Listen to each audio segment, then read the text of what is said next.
Yeah, because it's a lot easier to go live on my phone, apparently, than it is to go live anywhere else.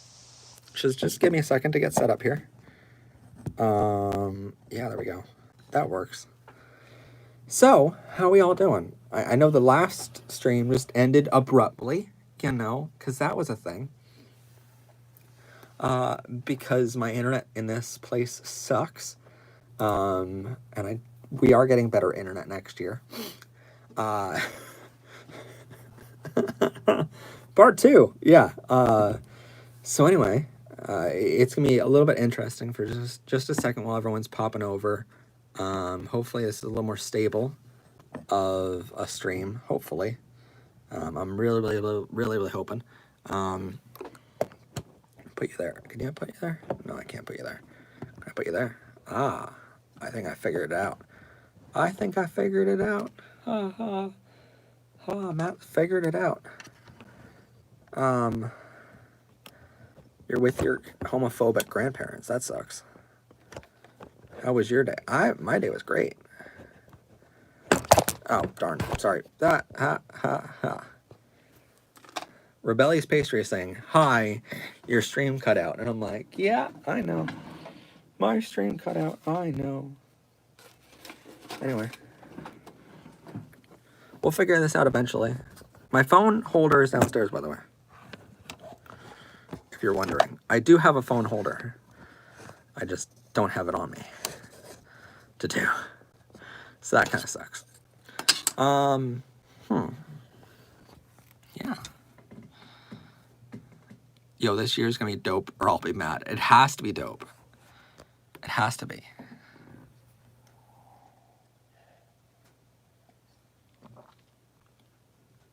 We put up a petition to ban homophobic people. What, just in general, ban them from life? Or just ban them from this channel? Because we do ban them from this channel already.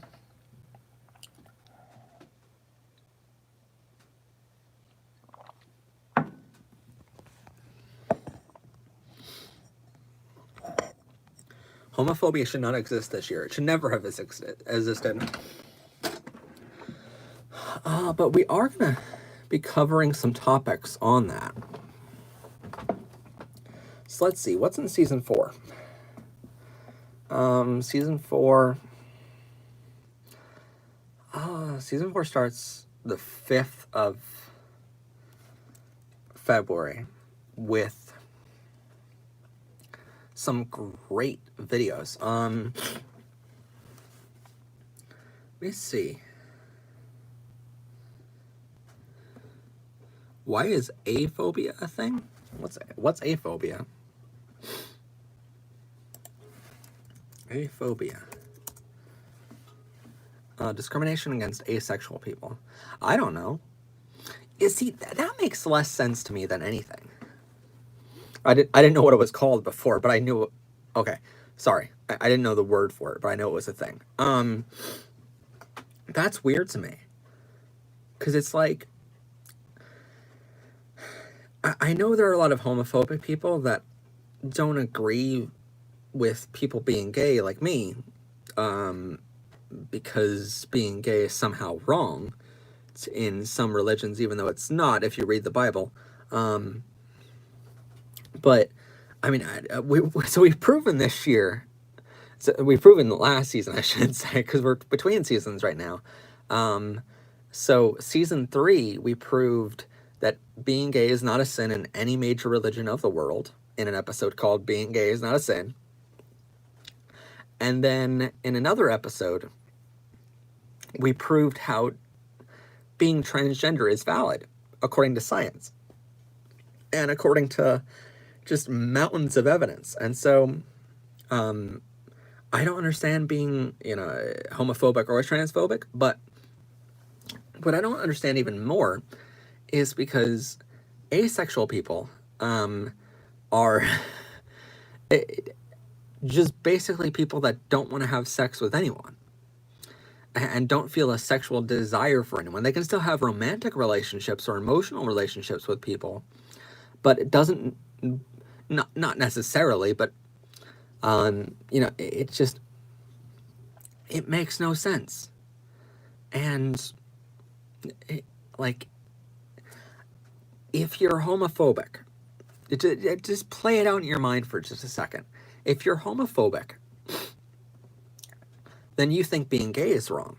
If you're transphobic, you think that your gender is wrong somehow. But yet it's asexual people don't fit into either of those categories, and yet the same people that hate homosexuals and transgender people are the same people sometimes that hate agender people or asexual people. And it's like, but I'm not going against your rules, you know? So what the hell, you know? And so it's like, basically, discrimination against asexual people and aphobia, which I just learned is the word for it tonight. So thank you for that. But it just proves that these people just want to hate. And it doesn't matter to them how much science and evidence you have. They just want to hate in general. And I think that, to me, shows you you will meet the right person one day. Most asexual people do. Yeah, I mean, it's a sure sign that these people just want to hate, and that's all they want to do, you know? Because if they truly wanted to love, if they truly cared so much about homosexuality or transgenderism, they would solely hate those people, and that would be it, you know? They wouldn't hate anyone else. So it just proves to you that these people just want to hate. And what was that in the chat? From Kit Kat. I just want to give you a little money to start the year off right. Your videos make me smile and are giving me the courage to come out. Happy New Year. Well, thank you so much, Kit Kat. Thank you. That's amazing. Wish I had a better phone stand with me. It's in the office downstairs, so that's a thing. But I'll bring that up next stream because I think this will work better anyway. Yeah, there are more than two genders, way more than two genders. There are hundreds, so that's a thing, if not millions of genders. And your gender doesn't matter anyway. Why are people so like, oh, gender's like, no, gender is not everything. You can be any gender and be valid. So how about just don't discriminate? How about just don't hate? How about that?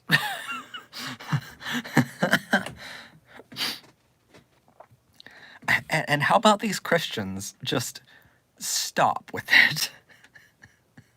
How about you just love, which is what you're supposed to do anyway as a Christian, or in the eyes of the religion that you believe in. So, yeah. Hi, everyone. But thank you so much for that donation. That does actually help us make this season. My shirt's probably backwards to you on the screen just because it's the way the phone is right now. I don't feel like changing it. But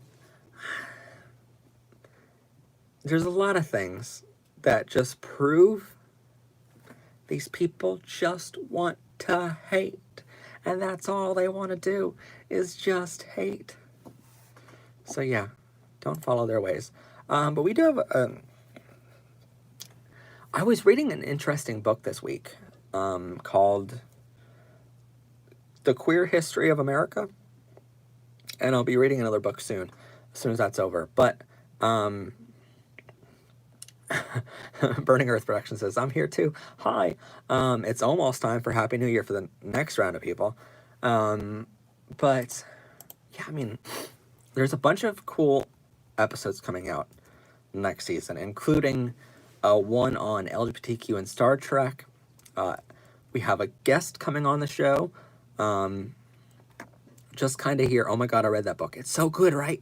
Okay, don't give away the ending because I'm only on chapter 2 right now. And I just started it like yesterday. No, 2 days ago because my nephew was over yesterday. But The Queer History of America, it's a terrific book, and I have so many notes on it. Just so many notes. Actually, you know what? We're on mobile, so how about I just take you with me? Just you all want to come with me and see where I do the research for this show? It's not here anymore. I found it so much better to not do all my research here anymore at the office. But if you want to come along, we'll take a trip. Oh, okay, so everyone's saying yes. All right, so we'll go to the research spot for the entire show. Don't mind the lights being off, because this is how, by the way, so this is what I was looking at all night, and this is what I normally look at to edit the whole show. You know what? Turn the lights on. It's a lot better that way. But this is what I look at to edit the whole show. There's 3 screens in front of me for it all. That's the one I edit on. That's my program monitor, so that's what you guys see. Over here is my script, or the sources for the show of like what's coming in. So Mac. Oh, and up there, okay, wait, if I can control my finger. Up there is 60 terabytes. 60 terabytes of footage space for this show and for all of our other programs at MHPTV. But when I say hi to a kitty cat, this is Twister, by the way, my one cat. Hi, Twister. Field trip to my bedroom. Hi, Twister. How you doing? When I say hi to the people, I mean, they're just watching. Hi. No?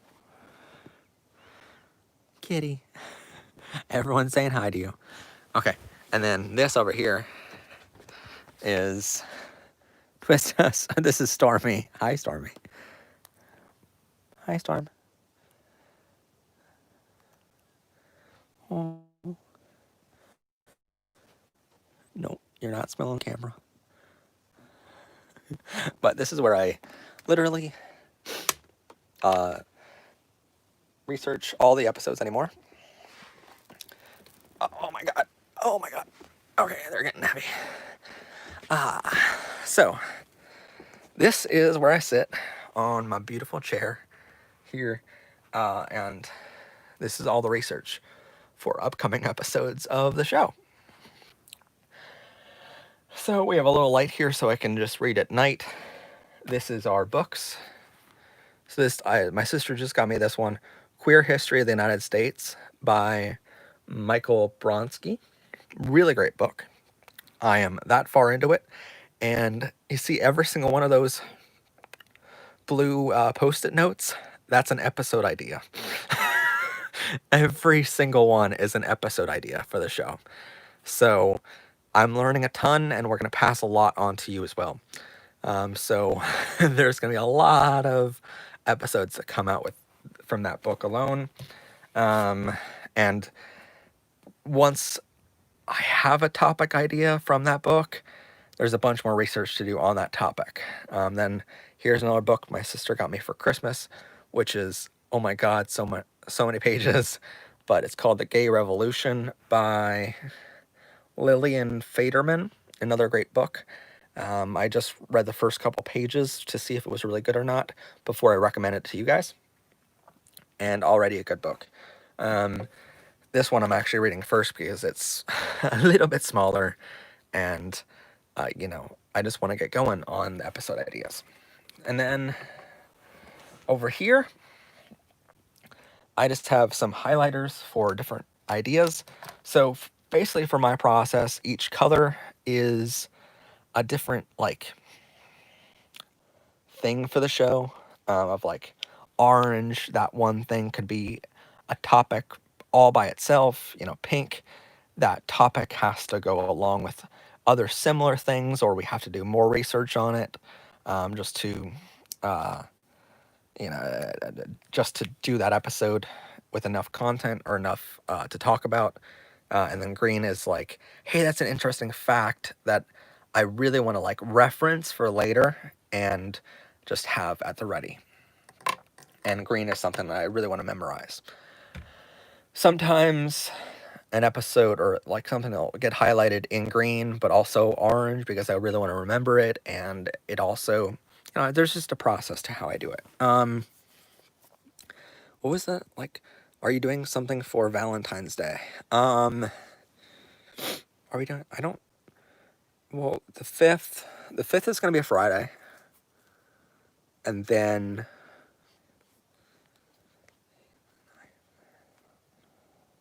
we'll do something on February 12th, another episode.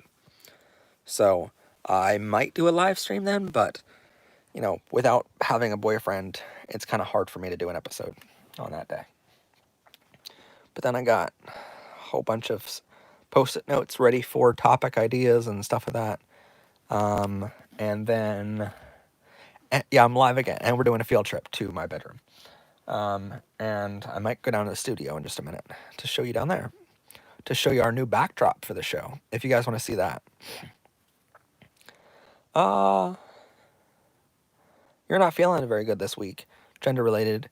Can I get a hug and some gender fluid hearts? Sure you can. Of course you can get a hug. Hugs. But then this is the LGBTQ Health Needs Assessment of Pennsylvania. It is 70 some pages long. And I'm also reading through that at the same time for another episode, but also just for the Pennsylvania Equality Project. We're doing a seminar on it, on that research, and doing a little town hall about that research in a couple weeks. So I have to read through that and get some different things highlighted of like, here are the cool parts about that. What else do we have in the room here? So I just have a ton of stuff to read through in the coming week here, plus writing episodes for the show, plus getting your other scripts back to the other writers of like, here are my notes and stuff like that, and we'll work on those scripts as well. So a bunch to do this week. And this is pretty much like script week. Question, is there really a difference between pansexual and omnisexual? If there is, there needs then I need to re-come out to some people as omni. Without a computer, see, I know a lot of sexualities, but I just don't know omni off the top of my head. I'm sorry. But pansexual is you can love anyone regardless of gender. Omni has pan is gender blind. Omni has a preference. There you go. Rebellious Pastry answered your question. Yeah. So if you have a preference, then you can come out as omni. Or if like, there are countless genders, but if you like, so I always say it's like, well, actually, no, one of our viewers did it much better than I normally do it. Because this week, someone commented, how did they put it?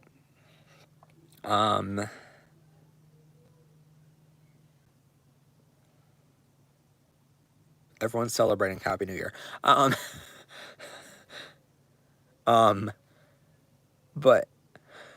I know my cats are freaking out. But they were like, they explained it so well, but I'll just explain it my way because I remember it better.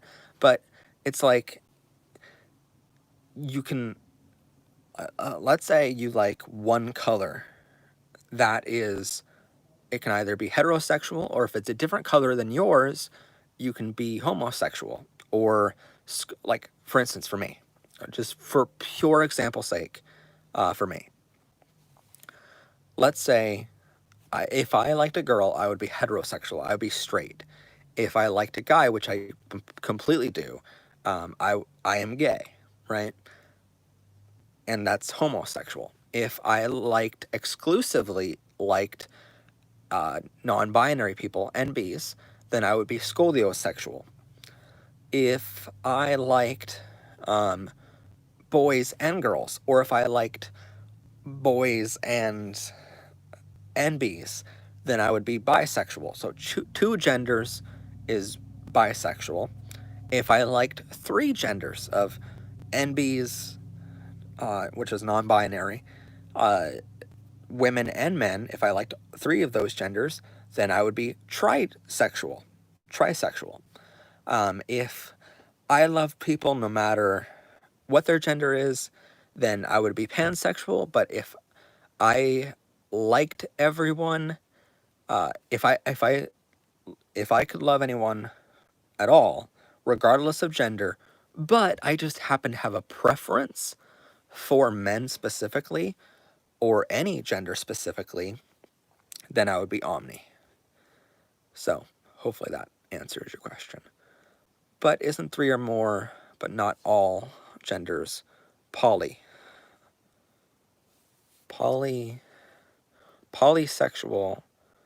I'm not too, because a lot of people get that so confused with polyamory, that I'm not too familiar with polysexual. And we didn't really cover polysexual on the show in our Pride Flags episode, because I don't know if there's a Pride Flag for it. But polyamorous is able to love more than one person at the same exact time. And so that might be kind of easier to understand there. Oh, there's a flag. It's the flag with pink, green, and blue. I did not know that. I know polyamory has a flag. I didn't know polysexual had a flag. I didn't know that. Thank you. Yeah.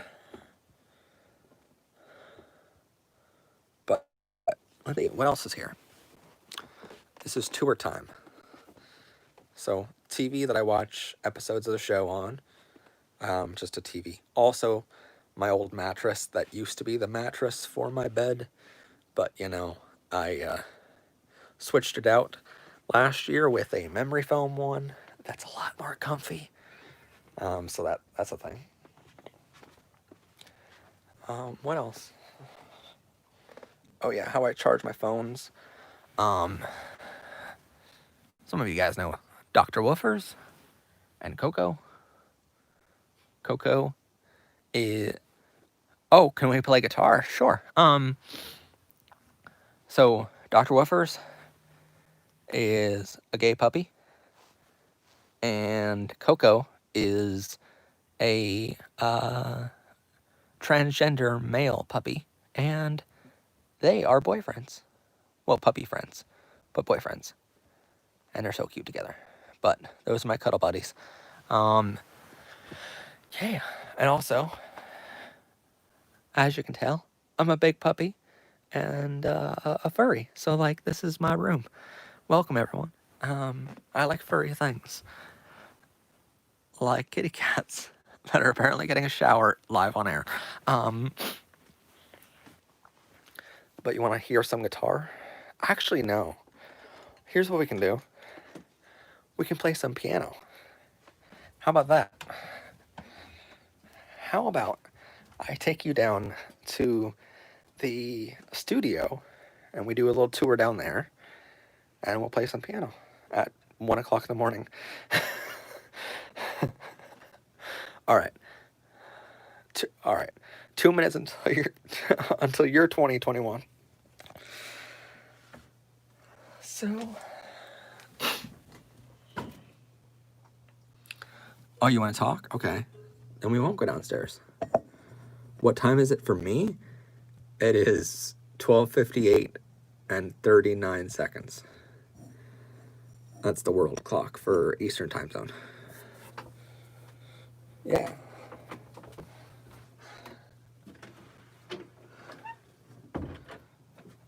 Although I have to say, it is a lot easier to do a live stream on your phone.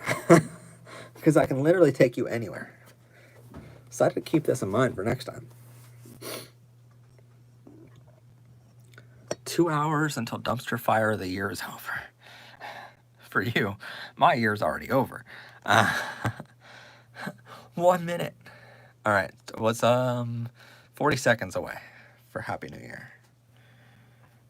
But yeah, how about this? Want new pride emojis? Do you want to see me? What pride flag emojis do you want to see from me next? I don't know. Whatever you want to do. Whatever you want to do. You're an artist, and I don't like controlling artists to tell them what to do. Here's what we're gonna do. We're gonna put you there. There you go. A lot easier. How many rainbow flags do you have? Oh, good Lord. Probably in excess of 30. It's so many. Just, I literally haven't counted them. Happy New Year, everyone, for Midwestern time zone. Happy New Year. Yeah, I just have no idea how many. It's 1 a.m. for me. Where can I get some? I really want one. You can get some Pride stuff on our Pride merchandise store, link down below. You're still making this fucking... What? Wait, what? Was that supposed to be derogatory? Of you're still making this show? Of course I am. Like, we're gonna be making it until we get equality. That sounded weird. Some comments are just like, what? Don't answer. Yeah. So I don't know what that was supposed to be. It might be a homophobia. I don't know.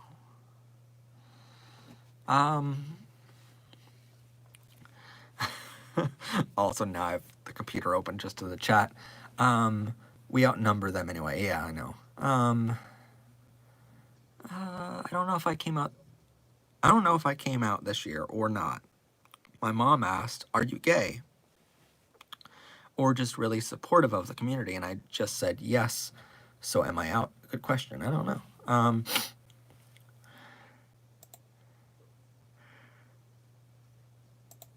What? Wait, what? Hold on. You're clearly not making an impact. You haven't helped anyone. Yeah, I mean, the channel that just, like, literally saved thousands of people's lives this year and has 20,000 students for a reason. Yeah, I mean, I totally haven't helped anyone at all, other than, you know, the thousands of people we saved their lives, and other than the thousands of people that we helped come out of the closet. So, you know, bye-bye forever. You're banned from the channel. Have a good life. Ew, homophobes disgrace. Me. Yeah, I mean, literally, you just don't have to look that far in the comments, and, like, 2 down from you is someone saying that we helped them save their life. So, like, yeah. That's just homophobes being homophobes. Yeah. Someone commented on our, like, and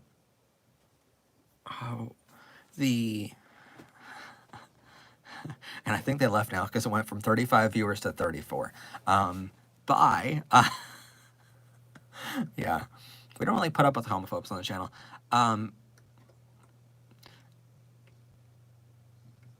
Oh, okay. It was said that omnisexual is similar to pansexual. So it's similar, but you have a preference for a certain gender. How do I get my mom to buy me a bisexual pride flag? You can just ask them. Holy Water just subbed. Thank you so much for subscribing. Thank you so much for being here. Welcome to the community. If you haven't seen already, we just put our new channel header for the show that you can check out now. It's brand new as of today for season 4, but it's brand new. It's really descriptive of the channel of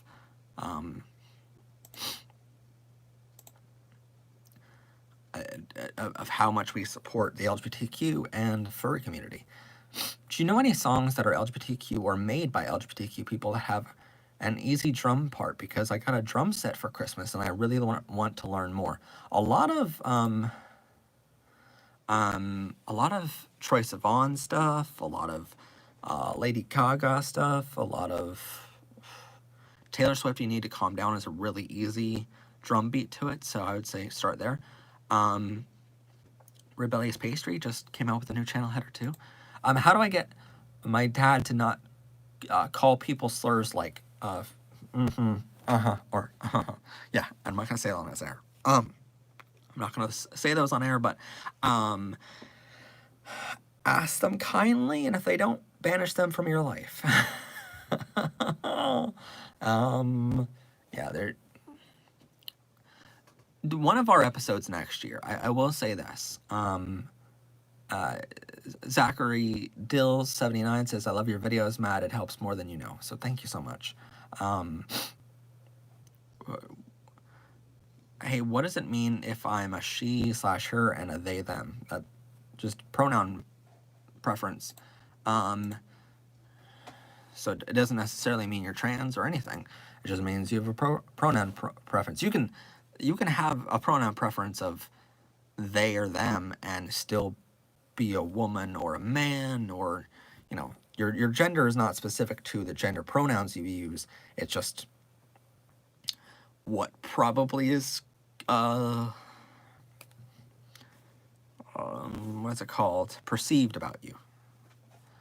And that's generally why people change them. Like, for instance, let me show you up. I'll show you these. So this is the pronouns thing. This is pronouns code right here.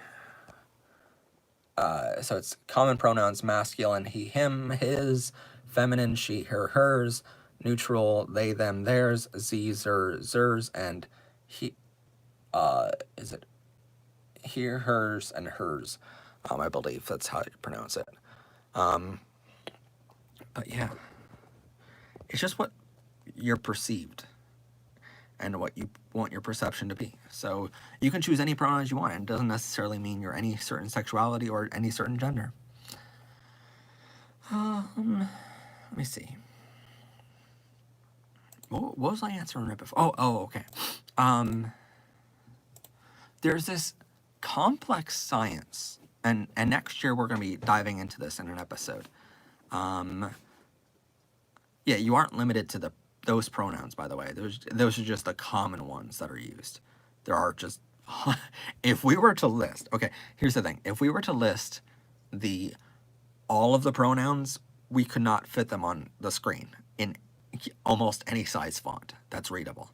If we were to list all of the sexualities or genders, we couldn't fit them in an episode. Like, our episode on the pride flags was 28 minutes long to cover all of the most popular pride flags in the world. That wasn't all of the pride flags in general. It's just covering the popular ones. And since then, other ones have become popular, and those have come, like, it never, we never stop creating. We're a very creative and diverse community, so I don't want it to ever, I don't want it to ever slow down, but it just never slows down. So we can only do so much to keep up, By the way, there's 4 of you watching, so I want to quickly remind everyone that Super Chats are available tonight during the broadcast. Just as a simple reminder, I don't say that to say that you have to, just reminding for people that want to. It is available, and it helps support Season 4, because we're already, but I will tell you, you want to know a little secret? We're already budgeting thousands of dollars for next year. So, for the show specifically, it's going to cost thousands of dollars for, like, the first couple months. So, I'm like, oh my God. When I looked at next year's financials, and I'm like, it's not even next year yet, and we're already spending this much money. Why? How are we doing this? And it's like, oh yeah, because our fans support us, so thank you. Thank you for all the dogs, by the way. I do appreciate that. New to the channel, in the process of starting a GSA club, any tips for doing the first meeting on Zoom? My advisor didn't think I should do a PowerPoint. I don't know. Well, we do have an episode on our channel called 43 Tips to Starting a GSA Club in Your School. So, you can... wait, wait, what is Chris saying? Yes, you do, don't lie. I don't know what you're saying. Yes, you do, don't lie to it. Sometimes there's this lag between comments. But, it's also like, we do have that episode called 43 Tips to Starting a GSA Club in Your School. A PowerPoint, I would say if you're going to start off a GSA club, start it off with something a little bit more interactive, and that brings the whole group together during your first meeting, because the first meeting is very critical. And it's not, you don't want to have it come across as, well, we're just going to sit here and listen to one person the entire time. If you're going to do a PowerPoint presentation, do it, but make it a very short and sweet presentation of, this is what our group is all about. Here are some of the rules. Like in our episode, the 43 tips, we do give some advice on, go over, wait, what? About the super chats? What don't I know about the super chats? Yes, you do, don't lie about the super chats. What was I lying about the super chats? Oh, well, we don't mean for it to, I don't mean for it to sound mean. I just want to remind people that want to, because, this show does cost thousands of dollars. What's a super chat? It's a chat that you basically, in the chat room below, I'll show you, hold on. So, in the chat on your mobile device or, oh, you're kidding, Chris, okay. On your mobile device or on a computer, you can click the $sign there, and then you can literally, comes up with a super sticker, which is an animated sticker, a super chat, which is you choose an amount, and then you type anything you want into that, and it comes up for us as a super chat. So buy and send. So that's how you do a super chat, if you wondered. For those who don't know, I'm his friend in real life, and I'm just egging on him. Oh, and also this year we came out with, from your amazing comments, we came out with a rainbow egghead shirt that did better than any other product on our store besides the book. The book did better than most other things. Do you ever look at other queer YouTube, like Bisexual Realty? We're having a lot more YouTubers. Should I, what? I guess I can tell you. We're having a lot more YouTubers on the show this year as guest stars. Last year we tried to do as many activists as possible on the show, and heads of organizations on the show.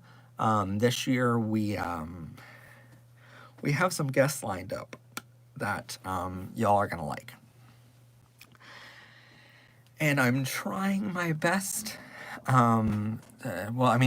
So February's guest of the month, because we're gonna try to do a guest a month, every month. But I was gonna have Michaela on. Michaela is a trans woman. She's a great activist. She's the person who was the head of the Pottsville Pride event. She was an incredible force behind that event. But I was going to have her on in February.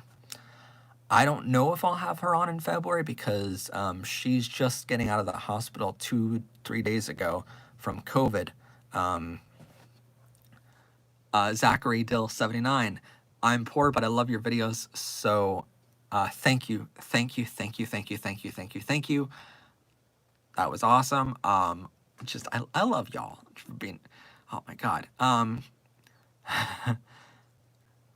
Question for you in the chat people. What's your favorite LGBTQ YouTuber? I think you might see them this year. I don't know if I want to say.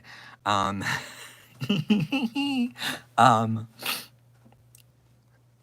yeah, there's gonna be new emojis now, and then there's also new emojis coming for February because we're starting the memberships on the channel soon. Which means you get exclusive content like behind the scenes, and you get like all the not just some of the bloopers and outtakes, but you get all of them. So that's pretty cool. But we were supposed to have Michaela on in February because of her starting a transgender channel that was supposed to be in partnership with us, but she just got out of the hospital from COVID. She's recovering right now. Have a good night, Chris. Thank you so much for joining. And let's hope that it's less than apocalyptic New Year's as well.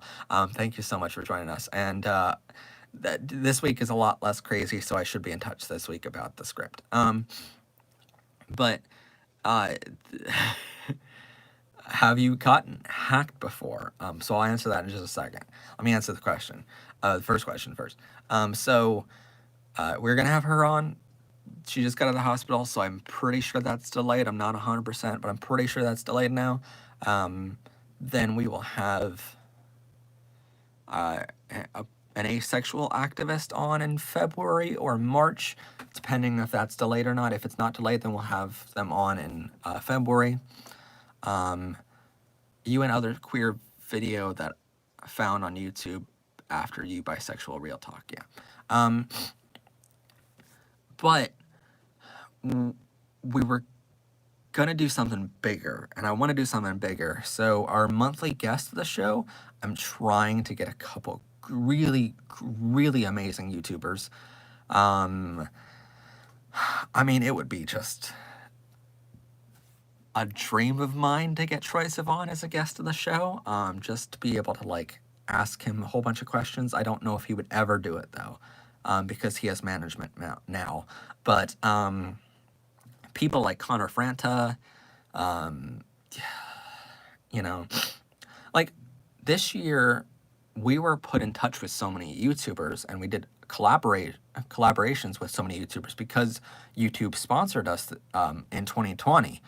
Axel Malfoy, thank you so much for the $5. Thank you, thank you, thank you, thank you, thank you. I'm beyond happy, so thank you. But we were gonna do bigger stuff like that, and I still want to. I want the big collaborations this year to like, not necessarily for the reason of blowing up the channel, but for the purpose of just getting their opinions and their insight to the YouTube community is so big. Like I want to interview What's the Safe Word on how we can educate, and do sex education. I want to see what kind of issues they see with America's system on LGBTQ sex education, and because they're a great YouTuber channel for those who want that kind of content, but I know a lot of times they're pushed down by YouTube because it is sexual education, whereas like we want to really ask them like, well, what do you see as a solution to the sexual education problem in America, and how can we help with that, you know? So I want to interview What's the Safe Word. I want to interview Ash Coyote on her brand new 2 documentaries. She came out with 2 documentaries in 2020. One was called Hero, which I just watched earlier today. It just came out earlier today. It's an amazing documentary about what was it, a werewolf who werewolf furry who was diagnosed with cancer and got his first suit made within a couple weeks because he wanted to have it before he died. And being a part of the furry fandom, he actually found a reason to start chemotherapy again, and now he's fighting again for his life, whereas he gave up before because his family didn't accept him too much, and so he pretty much gave up on life and stopped chemotherapy. And then, the furry fandom brought him back and helped him and helped him, overcome that feeling of wanting to just have it end, and now he's fighting again. So it's a beautiful, beautiful story of how these fursuit makers just all came together, and all these artists came together and just helped make his fursona in record time frames, and just helped him get his fursuit because they thought he was, because he was giving up. And so basically he kept on saying to the fursuit makers, if my fursuit doesn't come in on time and I'm already buried at that point, just give it to one of my friends. And it just was heartbreaking. And then all of a sudden he got his fursuit, and all of a sudden he got more hope, and now he's fighting again, and now he started chemotherapy. So of course Ash Coyote is going to be following that story as it progresses, but it was a beautiful story of, because his fursona is called Hero, and so it's a documentary called Hero. I highly recommend you go check it out after this live stream is over. Another great documentary she made this year was called The Fandom, which is all about the furry community, and it's very furry positive. It tells a history of how the furry community started and where furries came from, and then it's really, really been an awesome, awesome journey. Like, oh my god, just, and it explains exactly why so many people have these evil connotations about the furry community, and just, it shows you how wrong those connotations are, and how those beliefs of it all being a sexual predatory community, it's not true at all. It came about in very wrong ways. So it shows you the greatness of it, of the community, and really why so many people look down on the furry community is because certain events way, way back in the day, these furry conventions happened, and some people just saw it as a way. What the hell are you still on here for? What? What do you mean? Why am I still on here? I'm still live streaming. I don't know what do these people mean? You want to explain what you mean by that? I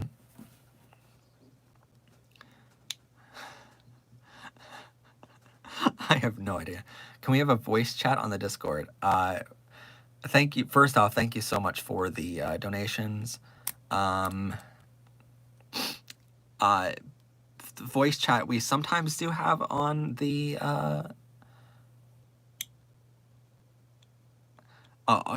we sometimes do have a voice chat on the Discord when I'm on there, but to moderate a voice chat is very, very difficult. So we're working with the Axel Malfoy, another $5. Thank you, thank you, thank you so, so much. Oh my goodness, you guys are amazing tonight.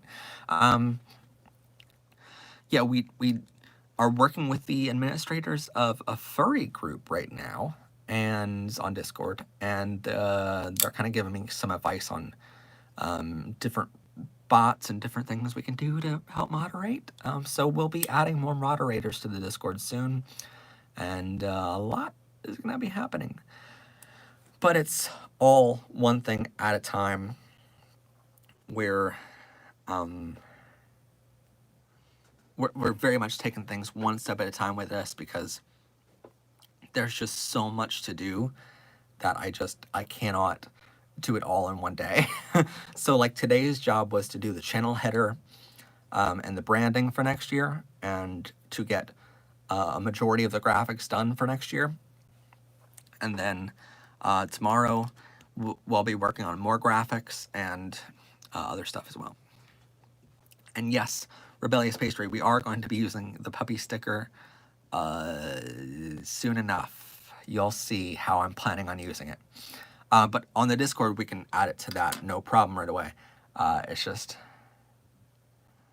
I want to use it on the way in the channel. That is even cooler. Kit Kat for $5. Thank you, thank you, thank you, thank you, thank you.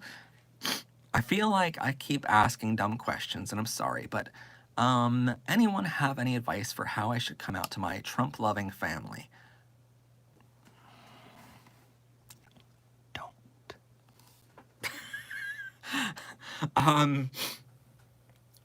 Really sorry. I'll get back to that question in just a second. PetSmart1000, thank you so much for the $5. That was amazing. Oh my God, you're all amazing. Now that the holidays are basically over, I'll be crawling back into my hole and hating myself because so much bad shit happened recently. Suicide of a close friend. I got exposed to COVID. Oh, wow. Hopefully you're okay now, though. Wow, I'm so sorry. Yeah, this past year was sucked. It sucked for a lot of reasons, but next year's gonna be better. Trust me, because you have our family now, and you're part of our community now. So thank you.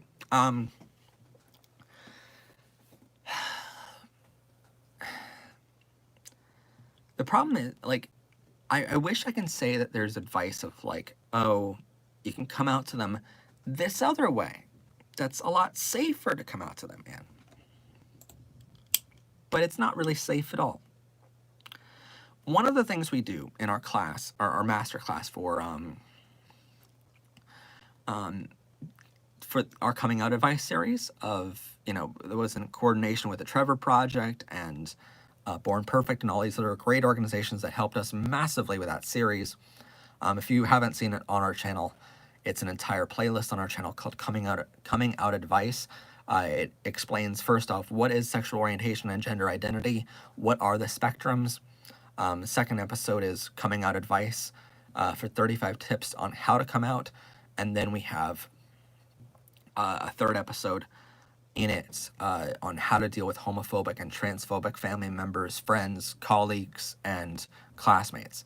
All of that is in the third episode of that series, and we have a whole bunch of videos in that series, but those are the three main ones.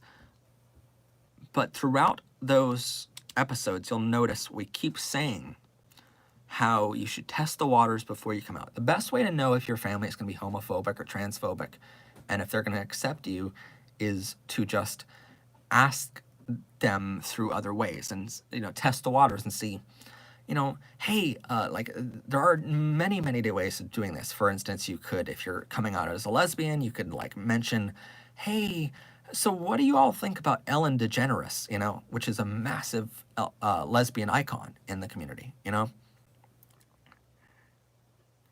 Someone who exists says, this is weird, but COVID saved my life. My parents were looking for a conversion therapist, but Corona happened and it was postponed. When I was able to go, it became illegal. Oh my God, that's amazing. First, so there are some upsides to COVID-19, like the fact that we have all you now. So thank you for being here. Happy New Year, notebook player. But one of the biggest ways we say is, you know, test the waters, see how your family interacts with LGBTQ people.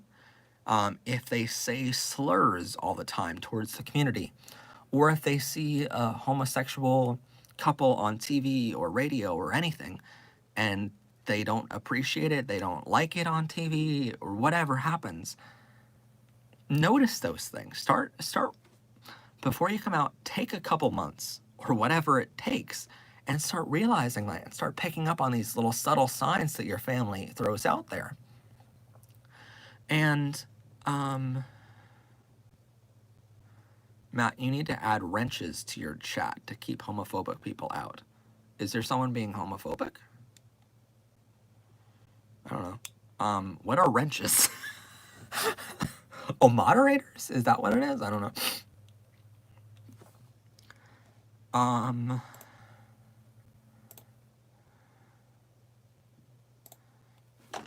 don't know. It's a moderator. Hey. I feel like Rebellious deserves it. I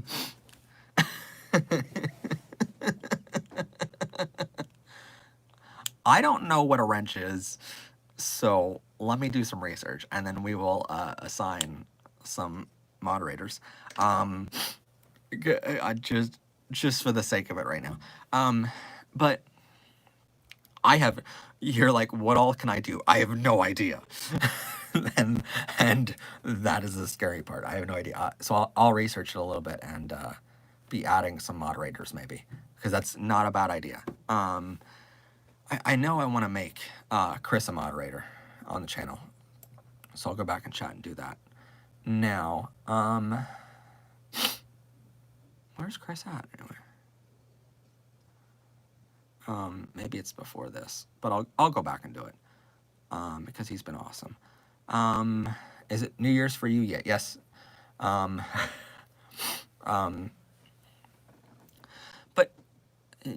we always say, oh, you can ban people? Okay.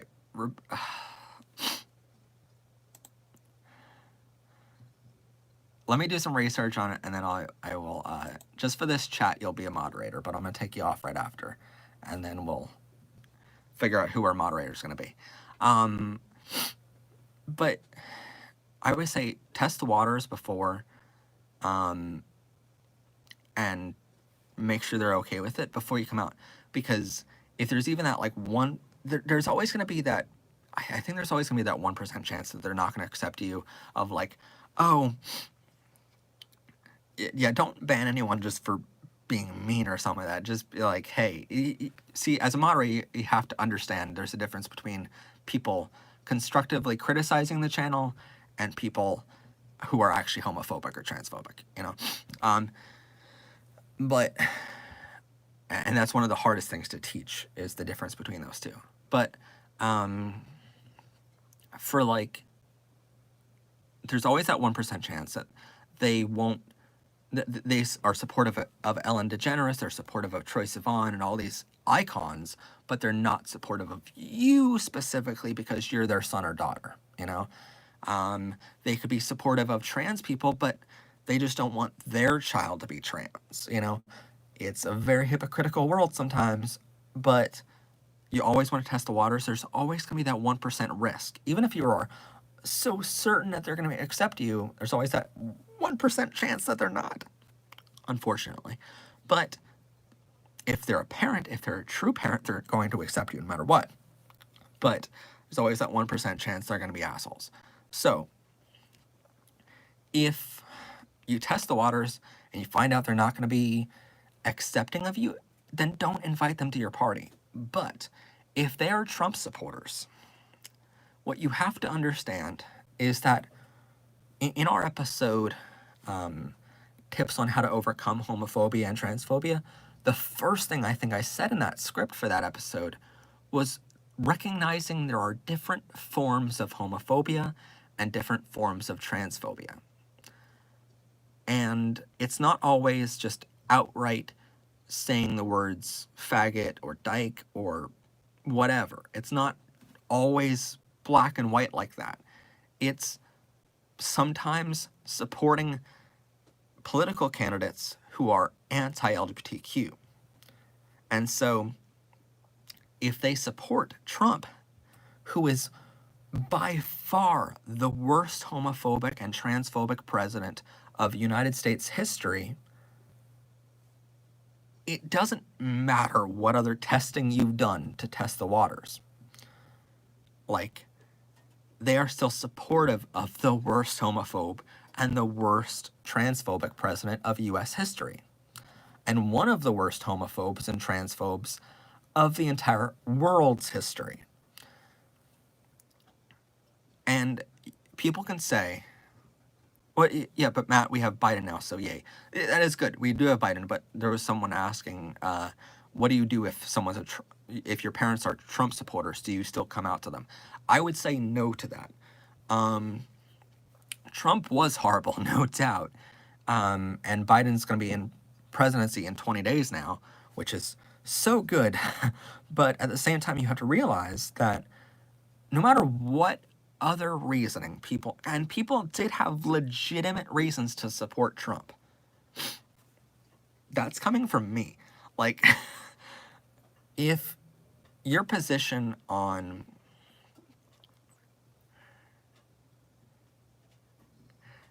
what? Oh, if your position on the economy was, oh, Trump did amazing things for the economy. First off, no, he didn't. But if your opinion of that was so strong that it overshadowed everything else, then it means you don't care about anything else. And I'll make that a point in just a second. Luna the Night Guard, thank you from 199. Hi, Happy New Year's. Happy New Year's to you as well, Luna. Thank you so much for being here, and thank you. Going back to my previous statement, if you're willing, if you're talking about the military, if you're talking about the economy, if you're talking about how someone handled the Alex Malfoy, thank you so much. Oh my goodness, you guys are just freaking amazing. Thank you. Every single penny of the super chats is going to. Sorry, I'm running out of money. Thank you. I'm not asking for anything more, but thank you. Oh my god. Gaming with Gabriel. I will get to that in just a second. So, Luna Nygaard says, I'm officially out of money to keep donating my life away. But thank you so much for what you've done. Here's the thing. When I mention the donations, I don't mean everyone has to give. I'm just saying if you have the money, hey, you know, we can sometimes use some money around here because it does cost thousands of dollars. Like this year, the channel cost... I genuinely don't even want to tell you how much this channel cost this year because you'll be highly depressed. But it does cost money. Yeah, Luna, thank you so much for what you've already done. Seriously. And Alex, just, you've been incredible all night, so thank you. But no matter what you saw good about Trump, after that point is made, whatever that point is, after that point is made, if you say, but I support the LGBTQ, it's like, oh my God, you're amazing. I hope you can continue to support our rights as LGBTQ people. Thank you so much, Notebook Player. Thank you. Thank you.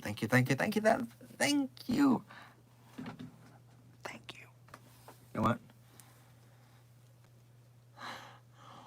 Wait, what? What just happened?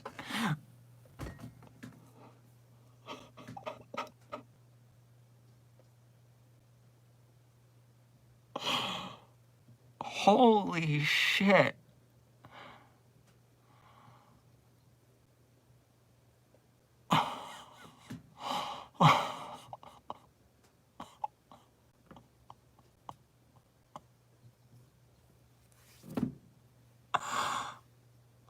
Holy shit, Axel.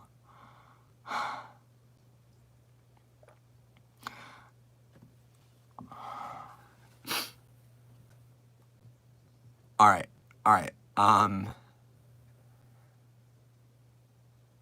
What the fuck is happening?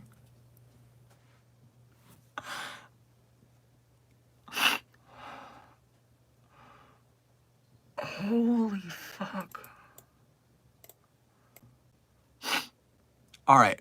So, officially in the chat, it's gone crazy. Alex Malfoy, for $39, this is all I have left. So we officially need hashtag Alex the Angel because that was incredible.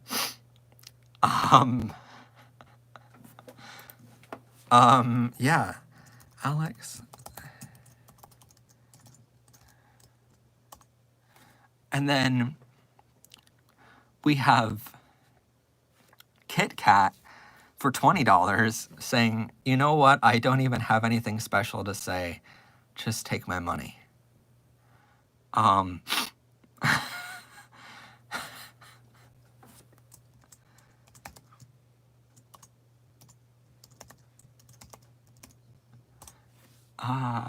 my God.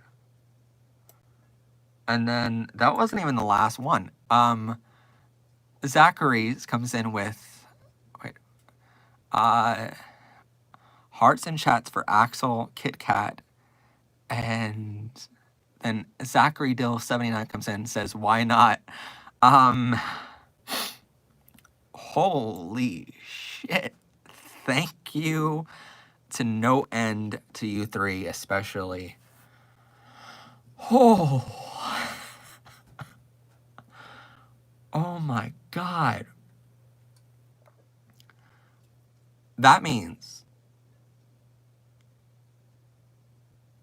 and Luna, you have donated a lot to these streams over the past year here. That means tonight our total of super chats is now $108.96, which is fucking amazing.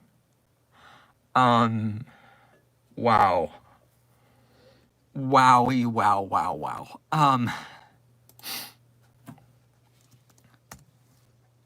Yeah, wow, I don't even know what to say to that other than just holy shit. So, like, I'm just, like, screenshotting the crap out of you right now, for just being amazing, and thank you so much. So, yeah, hashtag Axel the Angel, hashtag Kit Kat the Angel, and hashtag Zachary the Angel. Oh my god. And hashtag Luna for the win. Oh my god, thank you so much. You just officially paid for our first, like, 4 episodes of the season. Thank you. That is incredible. Thank you for that. But yeah, getting back to like what we were talking about. Oh man. All right. Like I said, why not? Yeah. Thank you.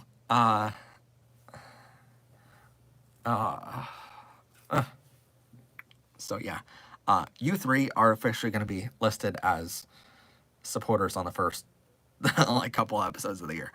So thank you. Yeah,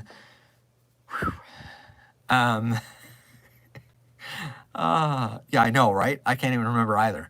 All right, so I think we were talking about is the Trump thing. So it's like, you can't send money. Or I'm so sorry. It's fine. And rebellious pastry, don't you dare ban any of these three, okay? Rebellious is like, no, why would I never? I would never do that. He's like, you better not. Bye, Rebellious. Just all of a sudden they donate $40, and then the very next thing is just Rebellious banning them. That would be horrible.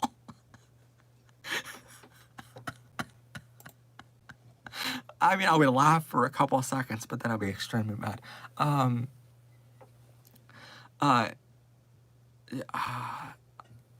What we're gonna think about the wrenches. I promise we're gonna give them out to people. Probably like the longest subscribers on the channel. But basically, no matter what, I would only do so if I wanted to save them money, but I wouldn't seriously ban them. Okay, that makes it. Yeah. Fun fact for Matt: each stream I buy a gift card for. Wow, thank you. Oh my god. I was gonna do 35 more, but I'm out of money on my card. Holy shit! Really? Oh my god! Thank you.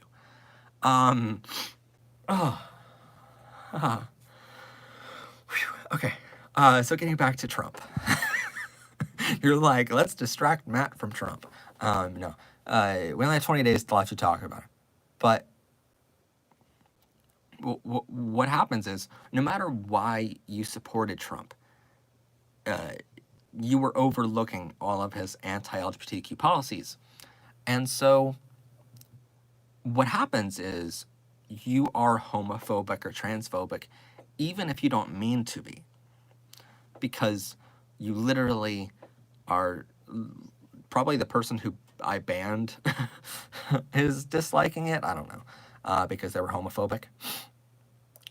But what ends up happening is you just literally, you go, yeah, some salty person.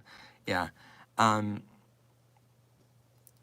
so what happens is no matter what you're overlooking, overlooking how many anti-LGBTQ things he's done. And so it's absolutely horrible to overlook those things because you say, all right, even if you support the economy, which wasn't great under him, then you're like, yeah, but he didn't support LGBTQ people, which would have helped the economy more. If he doesn't, you look at his military stuff. Okay, military was kind of okay, but no more better or worse than any other president in recent history. But you're like, but wait a minute. He also says that people shouldn't be LGBTQ in the military. So he banned people from entering the military. So we're not the best we can be if we're not letting LGBTQ people in. If we're not allowing everyone to apply to be in, then we're not letting the best of the best in. So it's like, how dare you do all of these things? And how dare you overlook all of the bad he's done to say that there's any good, you know? Because the bad clearly outweighs the good at this point. Yeah, if you need coming out advice, then coming out advice series on our channel does definitely help with that. After telling me that I am being taken by Satan, my parents gave me 3 bracelets that said Jesus, Jesus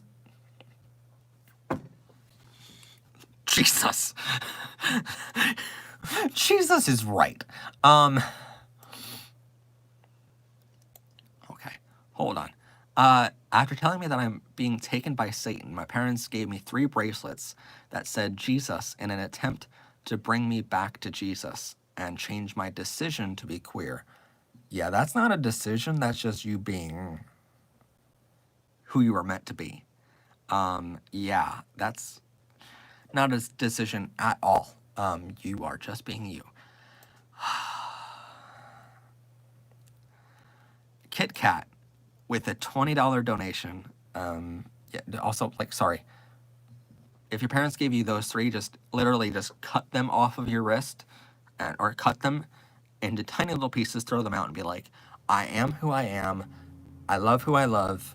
And Jesus, what you should also know, coming in season 4, we have an episode coming out on the fact that Jesus was bisexual.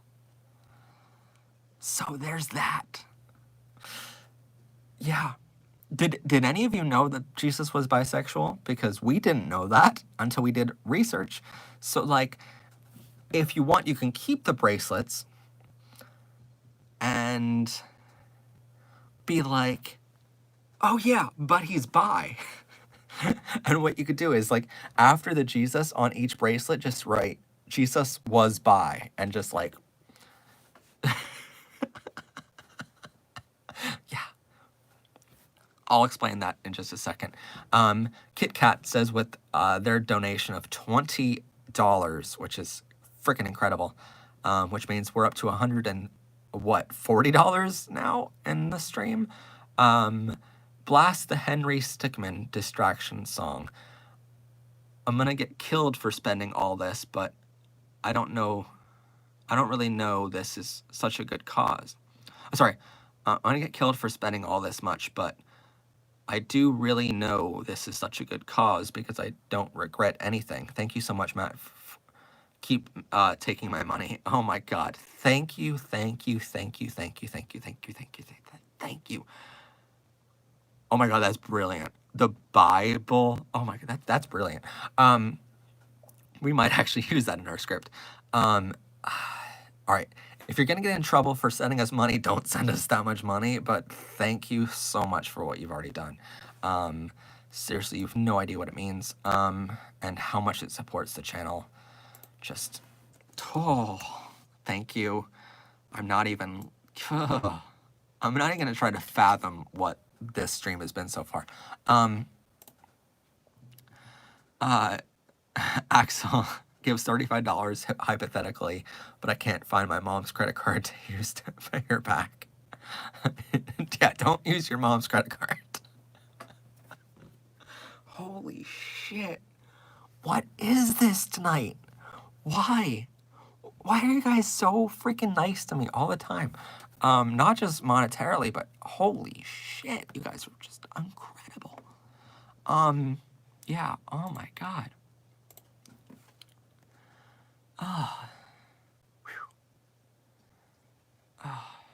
Alrighty, well, that's just,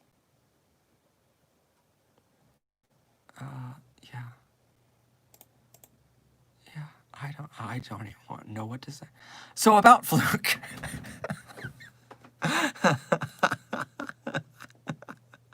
About Fluke. Yeah. You deserve money, you beautiful human. Oh my god. Sometimes I don't think I deserve it, but I sometimes don't think I deserve as much recognition as we have for the channel. But I mean, we do a lot. So there's a massive team behind us that help make the show. And it's just yeah. Anyway, so what? Oh, okay. Yeah, so Fluke is okay, so here's the backstory to this. I absolutely love watching Fluke the Husky on YouTube. Yeah. I think you guys know why by now. Because I'm a puppy. But oh my god, is that Fluke? Wait, Vortex Animates says, you're a furry? Yep. More specifically, I'm a Labrador, but yes. I'm a furry. I'm a part of the Pup Play tribe, which is, you know, a fun little tribe to be a part of. But I'm a furry, a part of that. And I like wagging my ears a lot. And I have a whole... I sort of have like a homemade fursuit. I don't have a professional one. But I want to get one of those one day. If I get the money for it. But right now, all the money that you've donated tonight, before someone donates $5,000 for a fursuit,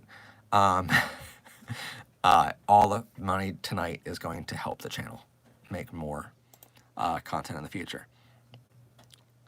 Yeah, Puppy Matt is the best. Thank you. Which is why on our channel header this year, we have, if you go to our channel on this, it's like weekly LGBTQ education on the channel header, weekly LGBTQ education, furry positivity, and pushing the gay agenda since 2018. Okay, so have you done a video on omnisexual and pansexual? I keep asking, sorry. If you keep asking, I'm really sorry it hasn't gone through, just because the super chat donors, they get their stuff read first, and tonight I'm just amazed at how much y'all give, so I want to thank you for that. But what's this now? Oh, but yeah, we have so much. We have so many donors tonight that I just want to like quickly say thank you to them. But we will probably do an episode next year on that. It's coming in time. All episodes come in time. It's hard to make episodes as fast as they're needed sometimes.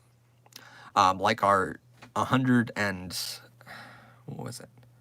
108 tips or something like that? 110 tips to overcome depression and self-harm. That was needed about a month prior to us publishing that video. It was desperately needed, but it took a lot of time to research it. It took a lot of time to reach out to the organizations that were a part of it. And so it took a lot of time. But all episodes come in time, but when they come out, they are 100% accurate, and they are all for you guys. What season was that? The episode on depression, you mean? No, thank you, Matt. You helped me more, you know. Um, oh, and I sincerely thank everyone for being here. The episode I'm talking about was in season 3. It was just a couple weeks ago on the channel. But bark, yes, rough. Had I known we were gonna have that many super chats tonight, I would have done all my makeup up. But as a puppy, but yeah, if you haven't already seen that, go check it out. But after this live stream is over, YouTube.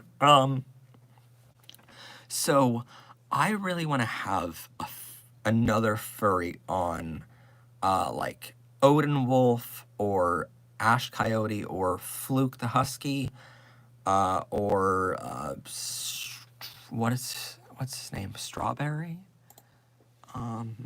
Furry strawberry.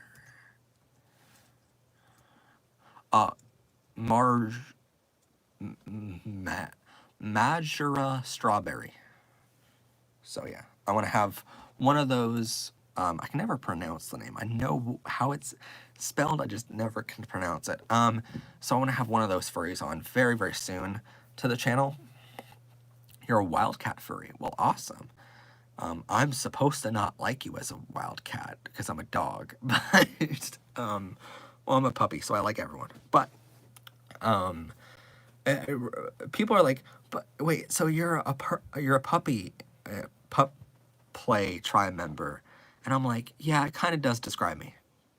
Matt, just do your makeup while on the live stream. We can watch you and give you some tips on makeup.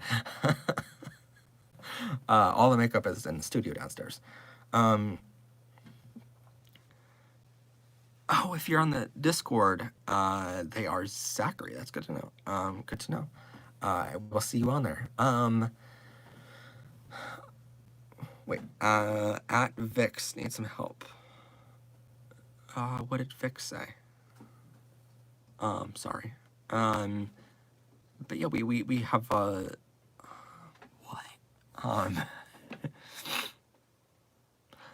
I think Ash Cody would be a really cool person to invite onto the channel because they are trans, a furry, and a filmmaker. Yeah, that's very, very true. Notebook says, Alex, as a passionate homosexual man, I have troubles letting bi and queer people into my life. Any suggestions? Is it wrong for me to focus on just gay guys, as that is what drives me? Not wrong of you at all to focus on anyone.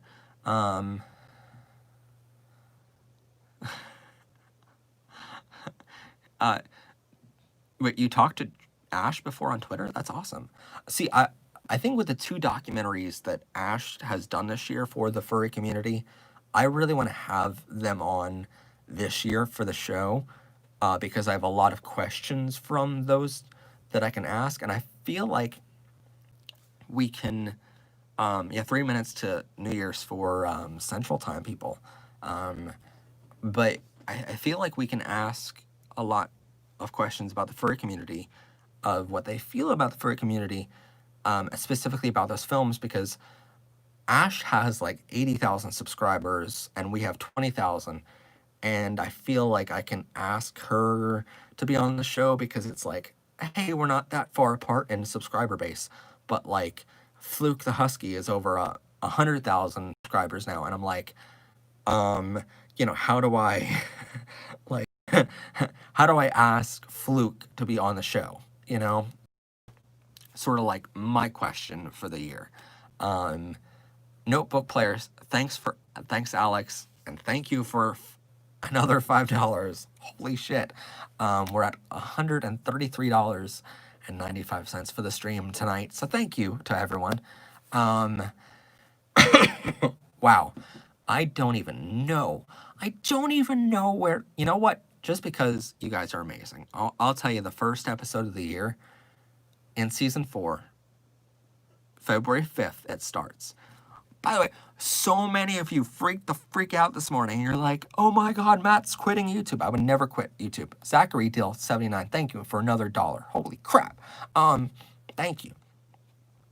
I would never quit YouTube until our mission is complete, so don't ever worry about that. Um, and just thank you. Uh, but I will say that I will never quit YouTube until our thing is over. But this morning, y'all freaked out because I think I was like, you know, I think I kind of freaked people out, and that was all my bad. You know, because I said like I'm just signing off, and I didn't say signing off to season 3 until it was in the description. You had to read the description, and you had to watch the whole video in order to know that. But I'm like, oh my god. So it was a little bit of clickbait for the end of the year for that, but it was like, hey, I really wanted to thank my team. I really wanted to thank everyone who was a part of making this show what it was this year, and I wanted everyone's attention for that. So we're coming back season 4 on February 5th. I know about Five Nights at Freddy's. I've seen YouTube Let's Plays of it, and I am not playing that game. It freaks me the hell out. What we might do is Becca and I were playing Mario Party the other day over her house, and we were having a great time. But we... Oh, Happy New Year! Happy New Year! And a Happy New Year to Central Time Zone. Goodbye, 2020. Only 1 more hour until you have Happy New Year in the West Coast, and then another 2 hours until Hawaii has it. But then we're officially done with 2020 for all of America. But yeah, I will say that...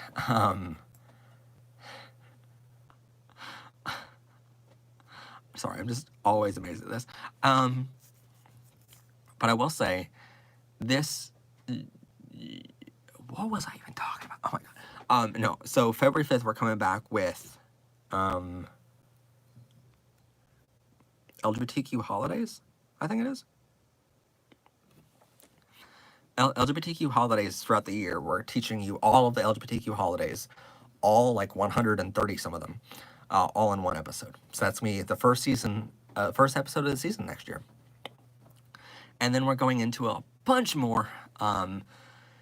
We don't have a limit this year on what we're going to cover. I know we have in our schedule for this year, I literally didn't even schedule. We have LGBTQ in Star Trek, a romantic spectrum week special. We have 10 LGBTQ characters in video games, some bisexual stuff for March, because it's Bisexual Health Awareness Month. What did you say? Hey Matt, how many rainbows items do you own? Well, I own, I think, over 30 flags, if I'm not mistaken. I would need to count all the rainbow things I own. Just a lot. And I will show you what we literally just got for season 4 of the show. On Christmas Day, my sister got this for me. So my sister got me, where's it at now? Oh, I will show you this too. Hold on. We have a brand new teleprompter for the show. That's going to really help us read off the scripts for the episodes on a much wider screen now, so I can read off a whole lot more. This teleprompter, I think, cost about like $30 by itself, but it's really going to help a bunch with all of our episodes and making them. Then this is, well, that's what YouTube got us for Christmas. And Christmas present from YouTube was a sweater and a thing. But this is my present for my sister, a new backdrop for the show. Oh my god. It's so nice. And it's so soft too, but you guys won't see that. But it's really nice. It's really easy to clean. We did take the wrinkles out of it yet for next year, but it's a really, really, really nice backdrop for the show for next year. Really high quality on camera, so it's going to be really nice. That's my present from Becca, the books that I'm reading right now, a whole bunch there. So that is what, that is the backdrop for next season. So that's going to be cool. Yeah, there's just so much. Matt, can I have some encouraging words for coming out to my family as non-binary? Of course. Well, first off, you should know that your gender is valid as non-binary. So no matter what happens, know that we're here to support you, and we're always going to be here to support you. And, you know, test the waters first, but once you figure out if the waters are safe, then you can come out. What's your fursuit crush? Fluke. But Fluke and Tyrox have such a great relationship. And in Fluke's video yesterday, he had said that Kit Kat, holy shit, Kit Kat, I'm broke now, last one. Thank you so much, Kit Kat. How many Kit Kats did you have to sell to make that happen? But thank you, Kit Kat. Holy crap. Thank you to everyone who super chatted tonight. Oh my God. So a lot of Kit Kats. One more hour for you. Well, hopefully we'll still be on to celebrate with you. I will say that, like, what was I even like? Oh my God, I get so distracted. I know. Lisa Furry's like, Kit Kat, like what? But in yesterday's video, Fluke was talking about how a lot of people look at him and Tyrox, who's his boyfriend and his partner. And a lot of people look at them as this like perfect couple, as like relationship goals. And it's like, he alluded to it in yesterday's video of like how he doesn't want people to look at his relationship that way, because they're just like every other couple. They fight, they have differences of opinions, they get emotional over certain things, they're sensitive over certain things, and they just love each other and they're with each other, you know. And so I don't necessarily look at them as a perfect couple, because that's not the way they want to be perceived, and I don't believe that we should judge them how they don't want to be judged, you know.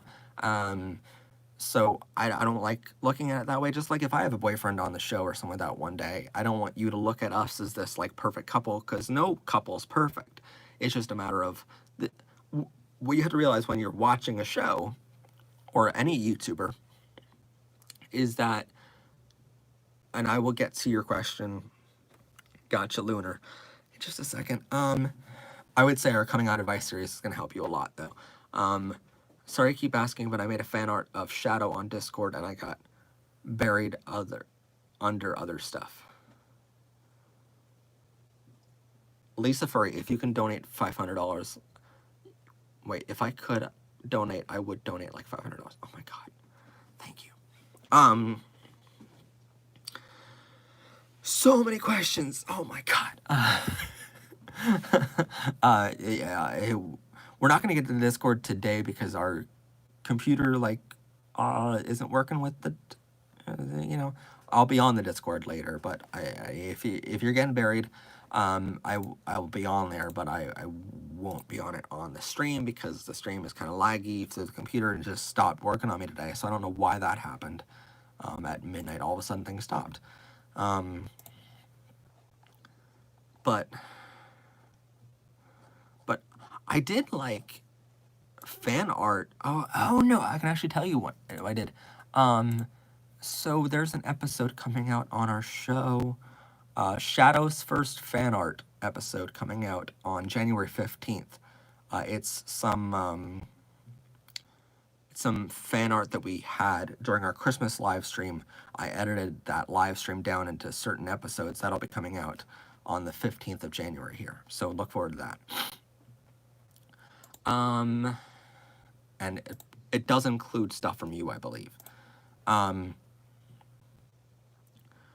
yeah, Matt, why are your live streams so addictive? I should be sleeping. I don't know. People are here for a long time sometimes. I deeply appreciate it. Probably because we're just a healthy community to be a part of. And Matt, I sent you a Facebook friend request. You don't have to accept it, but if you don't want to. Axel, did you? Hold on. Let me see. Probably. Because he's awesome, he has good.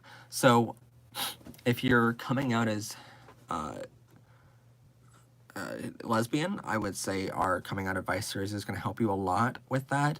It's really the same advice I have for like gay men, I would have for lesbian women.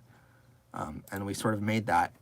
Well, as things come up in our chat, a lot of times what we do is we come out with a video or a series for that because it helps a lot of people. Because a lot of people ask the same questions sometimes, and so we're like, all right, here's an episode for you. But if I had I have a furry crush on Fluke a lot because I've seen him out of fursuit and I've seen him in fursuit, and I'm like, yes, right? But I know that they're very happy together, and I would never want to break up a good relationship like that. And I'm not polyamory or anything, so I wouldn't want to be a part of that relationship. So I would say I have a big fur crush on. I get attracted a lot to other dogs like myself, but I would be. I've said for a long, long time. One of the first like giveaways I had on the channel. Not like a giveaway, like because we have given away some stuff on the show. But one of the first like hints towards me being a furry was like me saying on a live stream one time in June, I believe, or something, that I'm like, yeah, I would totally date the hell out of a furry because who wouldn't want to cuddle up next to someone in a fursuit? Because it's so soft. If you've ever met a furry in real life, or if you have a fursuit of your own, you just like ask them first if it's okay. But like just like touch their fursuit on their arm or something, and it's just so soft, and you're like, who wouldn't want to cuddle up next to that? And so like as a furry myself, I would want to date another furry or someone accepting of the furry community, because I kind of don't ever want to go my entire life without being in fursuit or in my homemade fursuit that I have. So that's the thing. The only person to friend request me tonight was Lillian Gray Miller.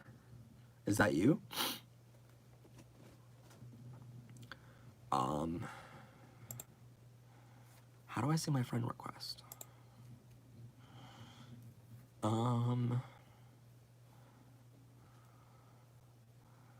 Yeah, is that you? Because someone said that they friend requested me on Facebook. Alex, I think. So tell me which one is you on Facebook here, and I'll accept you. Just as long as you're over 18 too. I have a different account for my YouTube, so yes. Oh, okay. Oh, cool.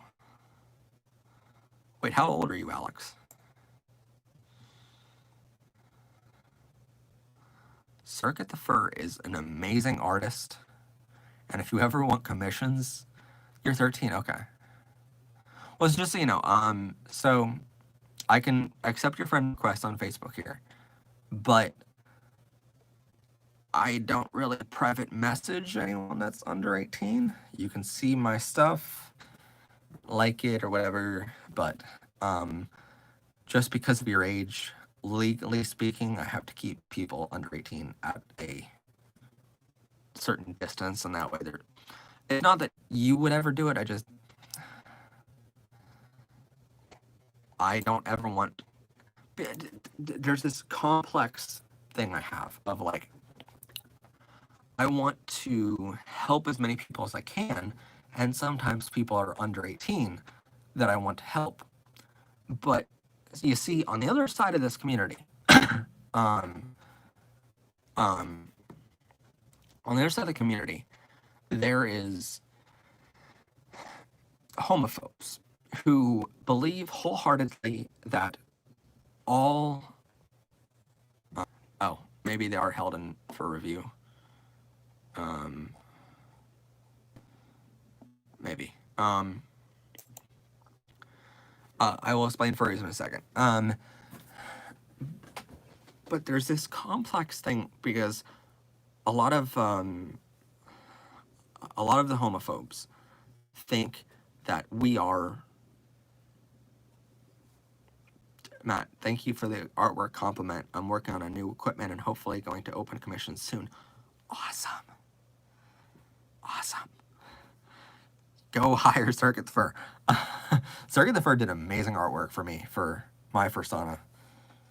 And that was for free, so thank you.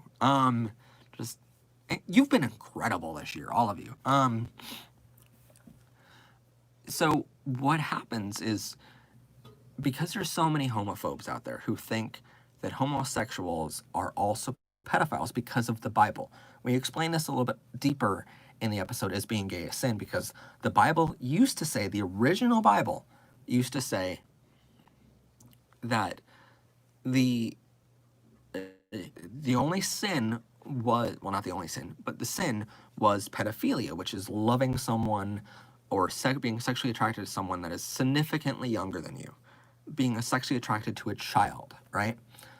And so what we end up seeing is all of a sudden, a couple hundred years ago, the Bible changed. It was translated from the old Latin version to now being English. But when it was translated, the translators for the project were homophobic.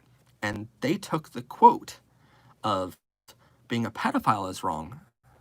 It was something along the lines of, and I quote it in the actual episode, but for context here, basically says that laying with a young boy is wrong. The translators all of a sudden said, we're not going to translate this, we're going to interpret it, and we're going to change the actual text.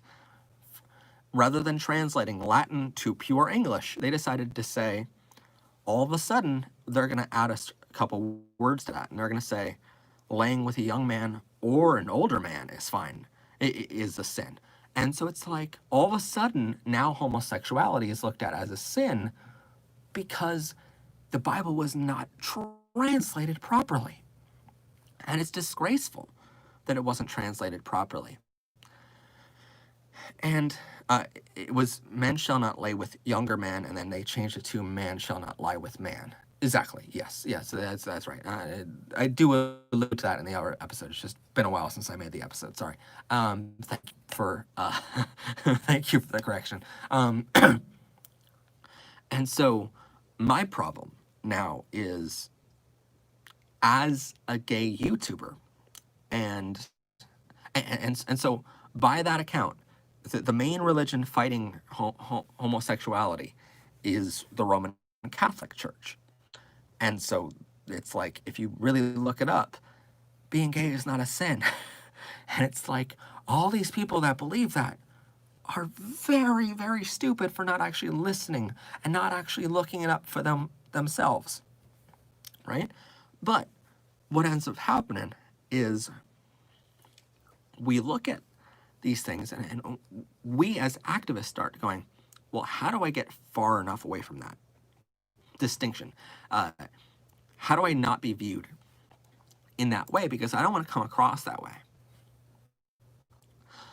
I don't want to be the reason that homophobes have any reason to come after the community. I want to do the community more good in my life than I've done bad to it, right? And so what I do as an activist, as a TV show host, is I say, I want to do our community justice, And I don't want to, uh, I don't want to come in and let's say one day I chat with, because this happened this past year where I did a couple Zoom calls with fans, and I surprised a couple fans on a Zoom call, and I'm like, hey, I'll just join for a couple moments, right? What I did was I recorded those Zoom calls in their entirety from before I joined the Zoom call to after I left the Zoom call. I recorded the whole thing. And people go, why did you do that? Well, I did it because the kids themselves wouldn't really come after me, but the parents might. You see, if you have, let's say you as a fan have homophobic parents and you're on a Zoom with me, or you're in a chat room with me on a Discord server, or if you're private messaging me somewhere, something like that, there's a reason why I keep every single message. I never delete anything. There's a reason why I record all Zoom call meetings. There's a reason why a reporter from a high school, a high school student this year reached out to me and said, I want to, that they were tasked in English class with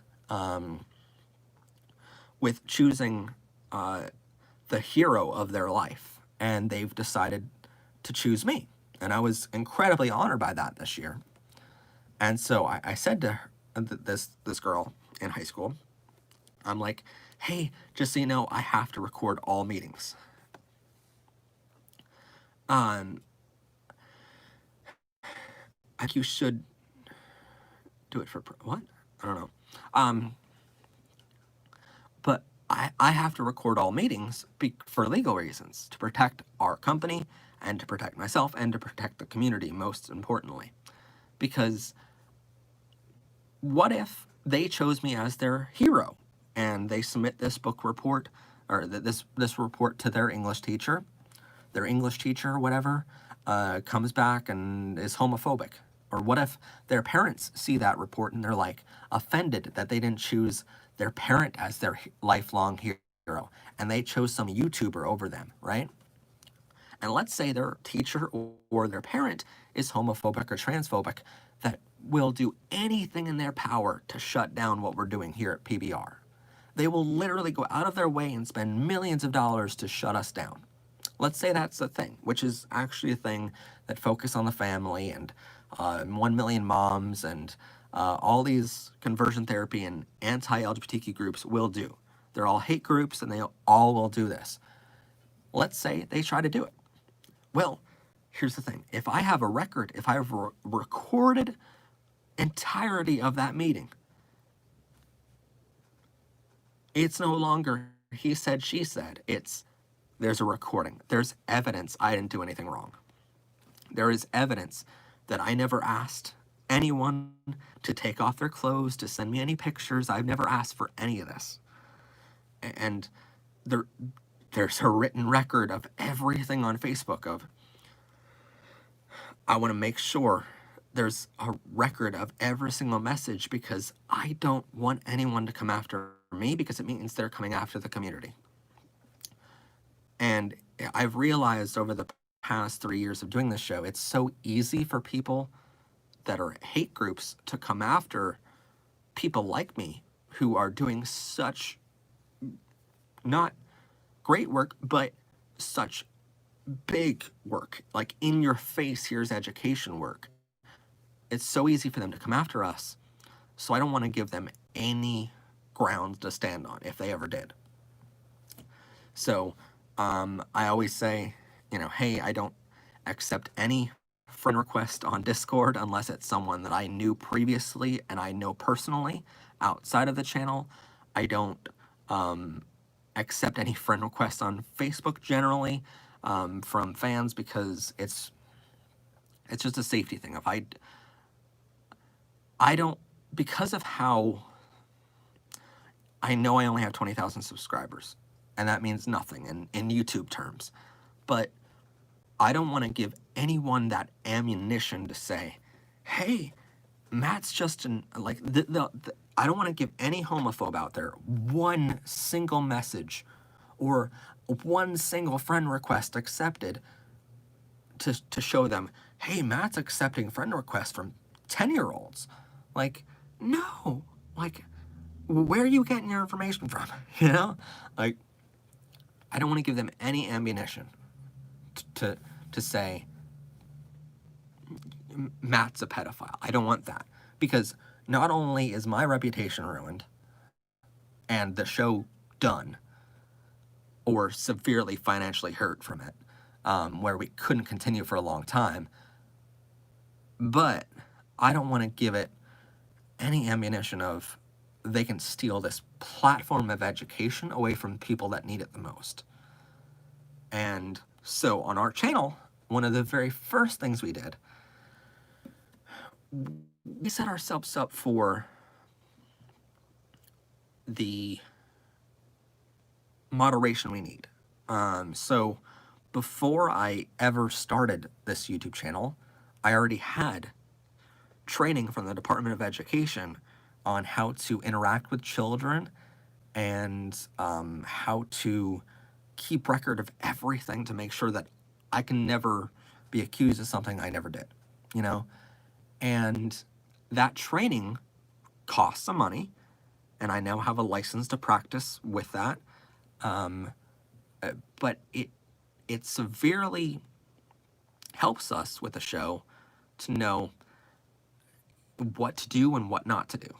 And it really does help. So if I don't accept your friend request on Facebook or Discord or Twitter or whatever, there are reasons behind it. It's not because I don't like you. It's not because I don't appreciate our fans or anything like that. I do appreciate our fans. I do appreciate our students. I don't want to get accused of anything.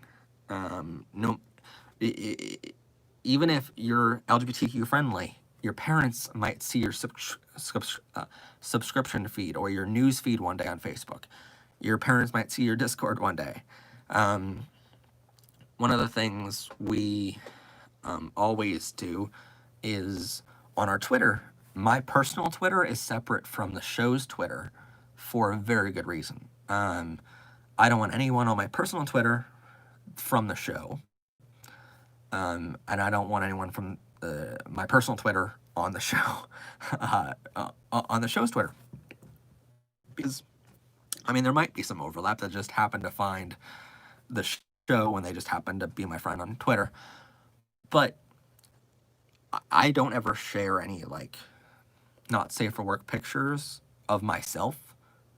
But I don't want people to be on my personal Twitter where I'm a furry and I'm a puppy, and they might be like, oh, this is like, yeah, like I'm an adult. I'm in the community on Twitter of very adult stuff. I'm a part of that activism, I would say, of trying to make it more understood. Also, you should have a different YouTube account for LGBTQ content. Yeah, fans should if they aren't out of the closet. We have multiple YouTube accounts just in case someday some hate group tries to legally take away this YouTube channel, which they couldn't do right now. But just in case one day they try to, we do have multiple YouTube channels, and we always upload all of our episodes to Facebook as well as YouTube. And we have those multiple platforms for the sole reason, I mean, literally it cost us money to like upload to multiple places all the time, but it's so helpful because it allows us to say, hey, if you someday come to YouTube and you don't find our channel and we have to somehow get it back, we're able to go in there and say, yeah, go to Facebook, you'll find the same episodes, you know, until we can recover our YouTube account. We've never been hacked for the YouTube channel because our password is literally, first off, Um, we do have a hard drive of everything. That's we keep all of our servers offline for a reason. It's really nice. Um, but also, I will say, like, no one really knows the YouTube, the email address or the password that we use for this channel. Because on our channel, if you go to the About page on here, you might see, oh, our business email address to email us for business inquiries of sponsoring the show or whatever. You might find that on this channel, but you're not going to find the email address that we use for this channel at all. Because our YouTube channel is literally under a brand new email address that we created just for this show, and no one besides our team members know it. And then our password is literally just a series of, I think, 35 or 40 random numbers and letters that I literally just on the keyboard. And that way it's like, it's so difficult. Like when I got my new smart TV to sign into my YouTube account, it took me about 30 minutes to like type in all those letters and numbers and explanation point, all this, like literally just whatever you can think of. It took so long to do that, to sign into a new device, but at the same time, try hacking that. you know? Fireflight Fox says, hi, I think you might remember me from your Biden versus Trump stream, but I'm back. Oh, well, welcome back. Yeah, we welcome everyone as long as you're LGBTQ friendly.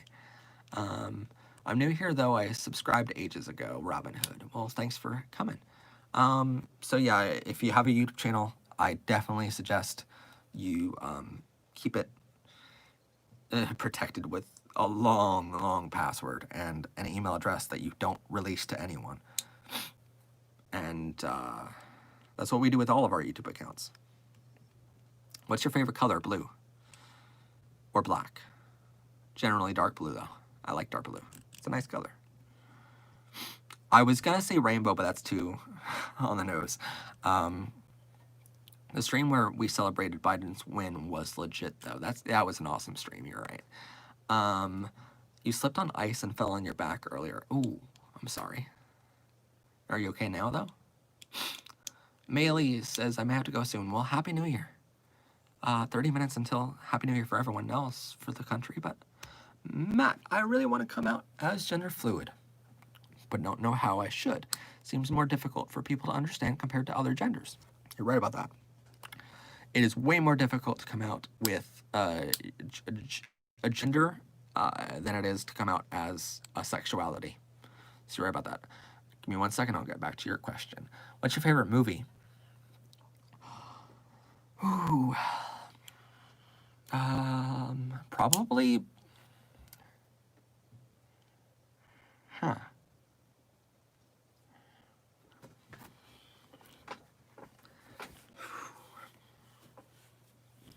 Either Boy Erased or oh god, Love Simon. Thank you.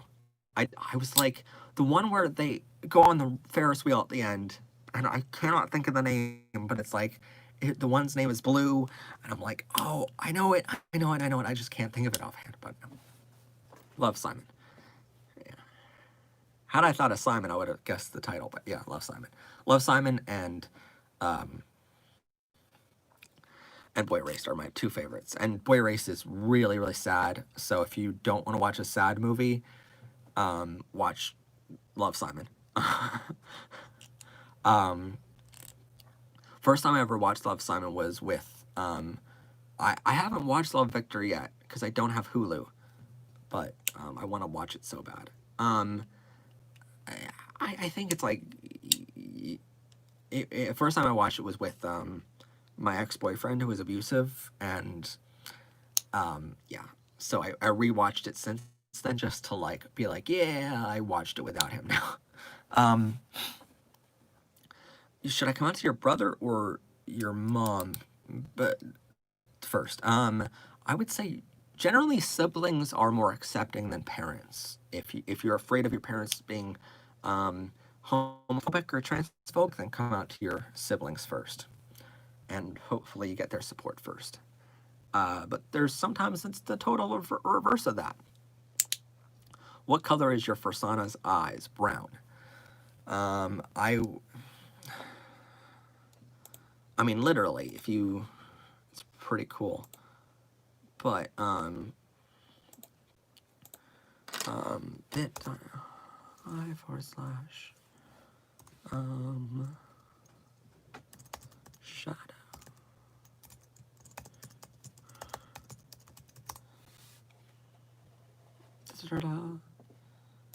Literally, I cannot think of a better Fursana than my own book cover, which I have brown eyes, but I made that. But that's like the colors of my Fursana. Yeah. I don't know how to see how much battery I have left. Oh, geez, I'm running low. All right. All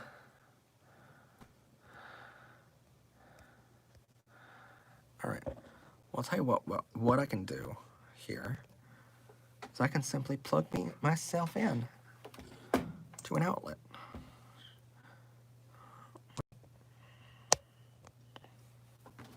But I would say it is more difficult to come out as your gender instead of a sexuality, so that's more difficult, no doubt. I would say there's a lot of advice that other people that we're going to have on the show soon could help with that. I would say there's an episode on our channel called Understanding Sexual Orientation and Gender Identity, which is the spectrums you're going to learn about. And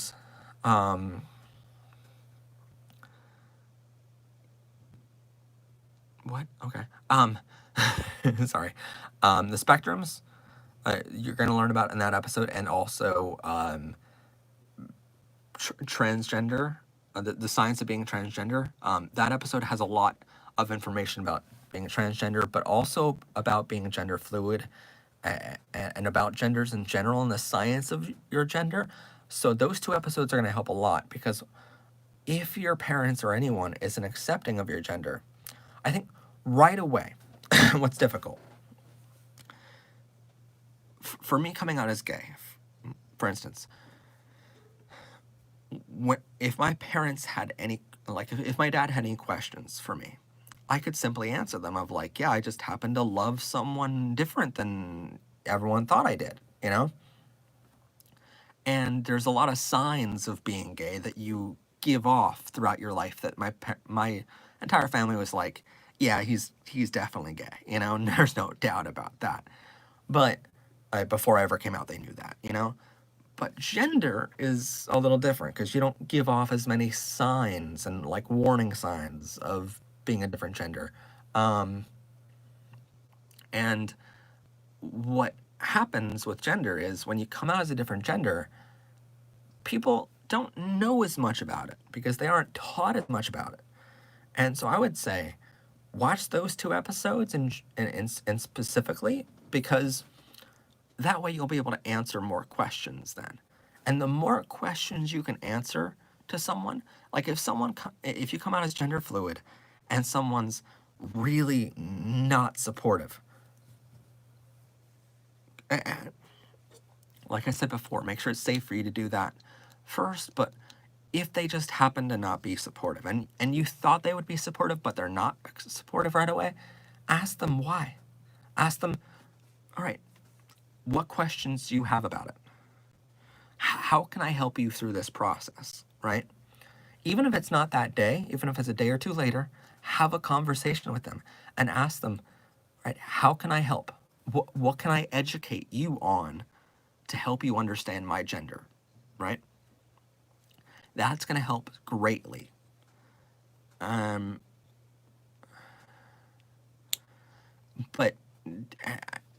with those questions they might have, those episodes are going to be helping a lot with that. Do you think it's a good idea to come out with a cake? Why not? At worst case scenario, they get to have cake. And then they're in a very happy mood because they just had cake. Matt, you watched Tremors. What? I don't know. What? There's a lot of great ways to come out. Apparently in kindergarten, I told my parents I was going to marry my best friend so we can live together forever. Just for context, we're both females. Well, that wasn't a sign. See, like, people think, even though you may have not known what that meant at the time, but there are always signs. There are always, our bodies, it's in our DNA. And people are like, it's a choice to be gay. Well, then how come in kindergarten you're saying things that other people pick up on, but you don't even know what you're saying yet, you know? Like, it's so cool to, like, learn so many people's history, and that right there is the homophobic and the transphobic agenda. And this is something we're going to dive deeper into season 4 here. But that's their agenda. One of the main takeaways from all of the research we're doing right now for season 4 is, I think we're going to even have an episode on it specifically, of like, how come LGBTQ education isn't a thing? Because after all of this, there has to be some reason why we're not learning about sexuality and gender in our school system. There has to be some reason that's happening, right? Well, there is. And if you want to know the reason of that, it's because homophobes know this game better than we do. There's a reason this channel exists, because we've now learned the game that they're playing, and we're playing it too now. If you look at history, LGBTQ people have been a part of history forever. Back in the ancient Roman times, everyone was accepted who was gay. You were looked at as superior if you were gay back in those days. And have you ever used a rainbow flag as a blanket? Yes, we even sell rainbow blankets on our merchandise store, link down below. Anyway, but that's why my name is Professor Pride. Because if you look at history, there are so many great, like, the man who won the American Revolution for the Americans was a gay man. The man who made Martin Luther King Jr. so famous and organized the March for Jobs rally, which was the famous rally where Martin Luther King gave his famous speech of "I have a dream." The main guy who organized that entire huge event was Bayard Rustin, a gay man. There are so many people in LGBT in history that are gay and transgender, but why don't you hear about them in school? Why don't you learn about all of these things in school, of how normal it is to be gay, how normal it is to be trans, how normal it is to be non-binary? Well, see, here's the problem. The homophobes for so many years knew the game. They knew that if people learn about all this history, suddenly LGBTQ people would sit back and go, well, it's not a choice, is it? Suddenly, if you learn about the actual Bible, there's a reason why in Catholic school that I went to back in the day, you never actually get to read the original Bible. Isn't that weird in a Catholic school? You never get to learn about Jesus too much, because he was bisexual. They don't want you to know that part. There's also this other theory out there of, they say in the Bible of how,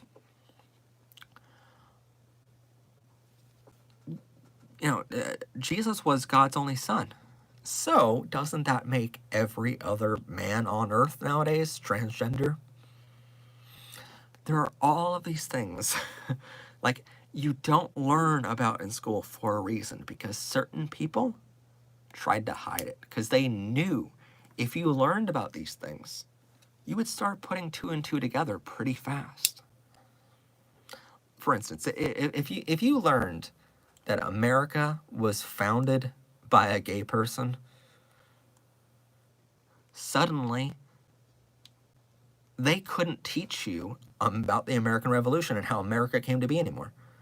Like, so they just decided to not teach you that part of it. And there are so many things that we learned on the show now, and one of the main points of the books that I read nowadays, and I advocate for, is the education, because as the books kind of allude to so far, is they're hiding these things for a reason.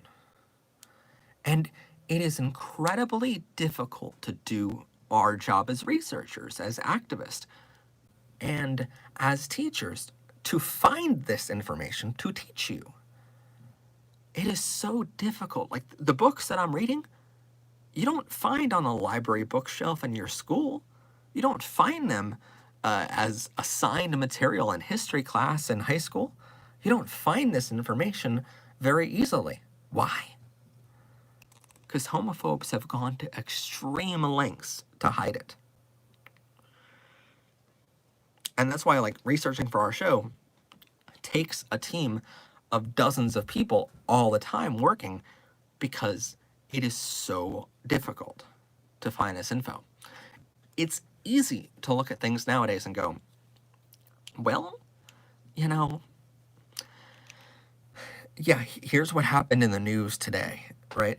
And doing one of the reasons why we did a news show last year in season 3, last year as of a couple hours ago, one of the reasons why did a news show is because all of this news nowadays is reported on so well by organizations like LGBTQ Nation, Gay Times Magazine, all these incredible organizations that do the reporting for events nowadays.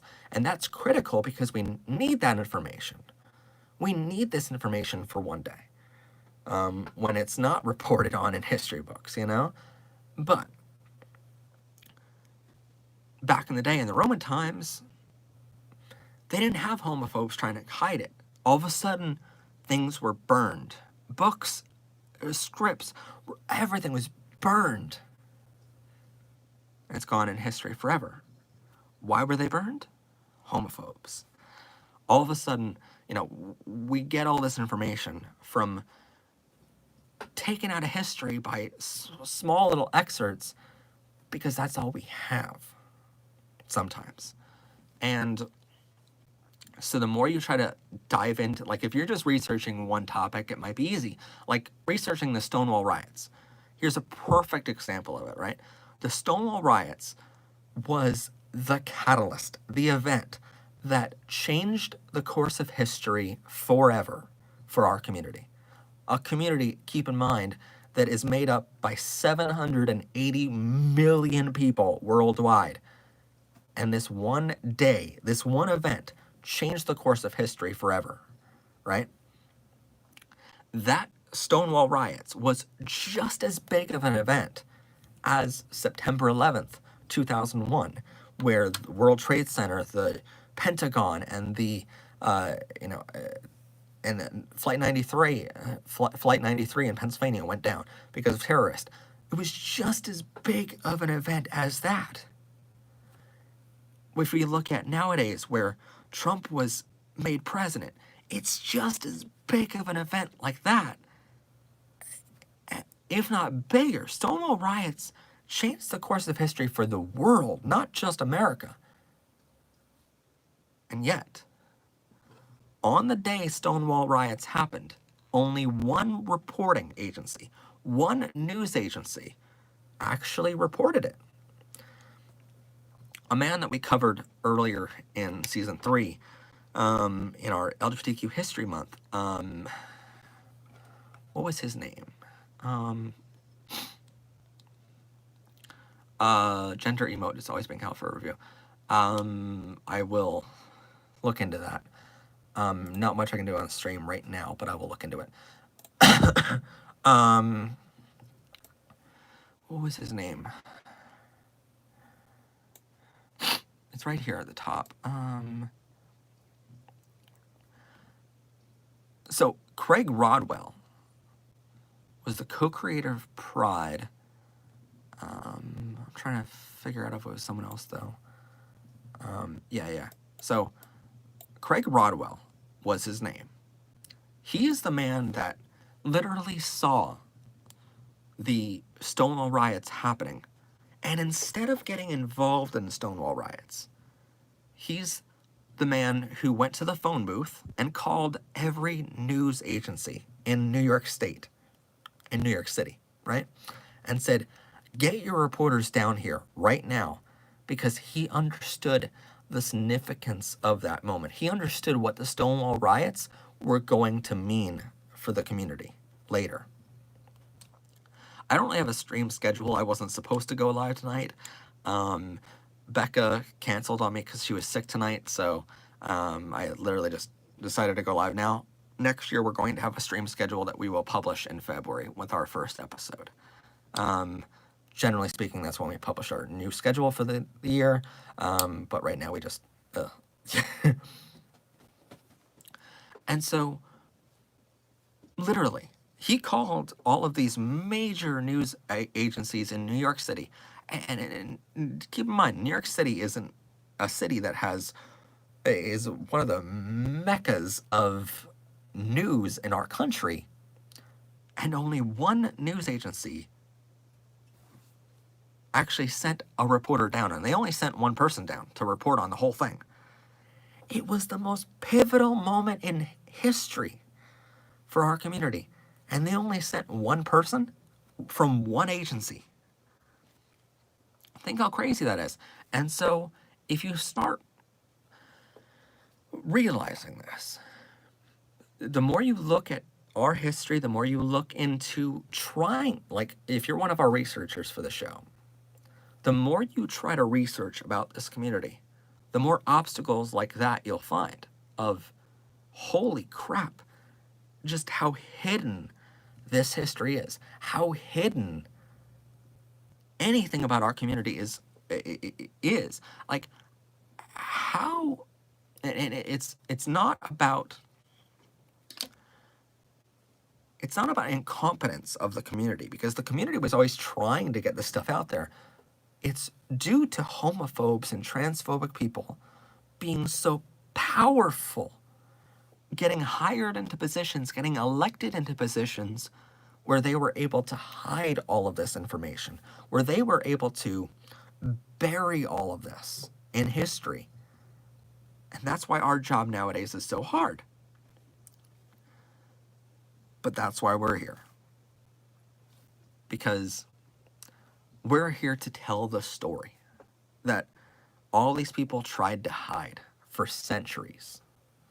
That's part of our mission. And it's not easy, I will grant you. But as a lot of us researchers, not just on my team, but on many teams like this, we find the same obstacle of, yeah, finding this information is difficult, but it is, once you come across a piece of history or a new fact of like, holy crap, like that, why was I never taught that? Like, when we first stumbled upon the fact that Jesus was bisexual, it was like, it blew all of our minds. And we're like, okay, we're not going to believe this at first. We're going to have to do 10 times more research on this just because. But we're like, that was never taught to us in Catholic school because they didn't want you to know that. because they're trying to push this agenda of how being gay is wrong.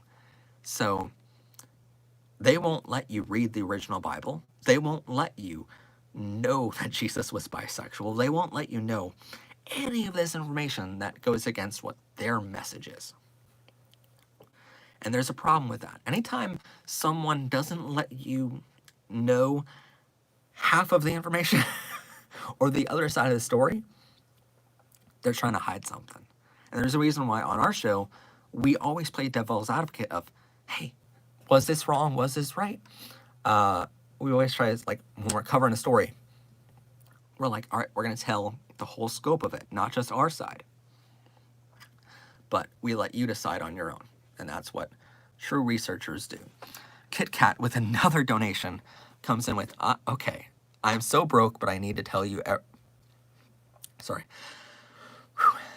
I'm so broke, but I need to tell everyone that I'm gonna be brave and come out to my mom. She's not a Trumpy, so I should be okay. Wish me luck. Good luck. We hope you have the best of luck with coming out to her. If she doesn't accept you, know that we're here to support you. But if she does, come back to us and comment on our videos and tell us, you know. Because what happens in YouTube is I always see the top comments that just came in. It doesn't matter if they're voted on, liked on. If you comment on any of our videos, even the first video I ever uploaded to this channel, I see it on my dashboard as the most recent comments. So when I go into my channel, what happens is I literally see the most recent comments on the channel, and I'm able to actually go in and see. It doesn't matter what video you comment on, so tell us how it went. But thank you so much for another donation. Thank you. 4 minutes left to New Year's for California and the West Coast. Yeah.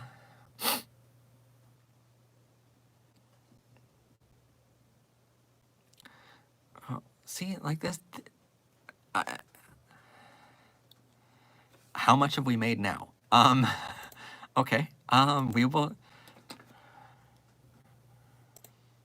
Super chats. Let me see. All right. So, hold up. It takes a second to come in, but. All right. So. I want that in that folder. Hold up. All right. So it's literally 5. I'm not sick. I'm just been talking for 4 hours. 1 plus 5 plus 3 plus 5 plus. Wow, you guys gave a lot tonight.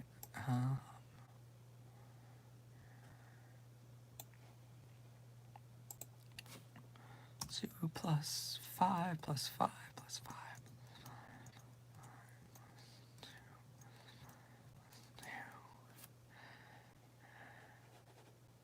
Wow. Okay. There's been a lot tonight.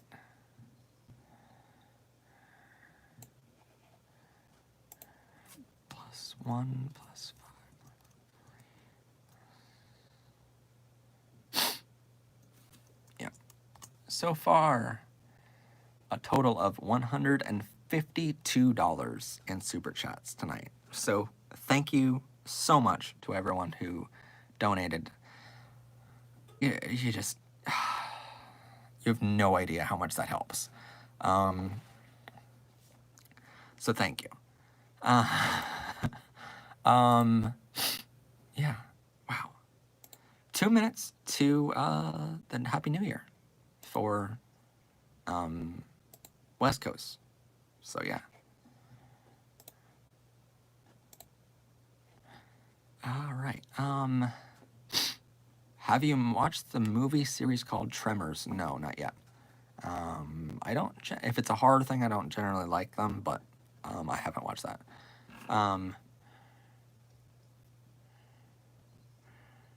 Corona isn't censored, by the way.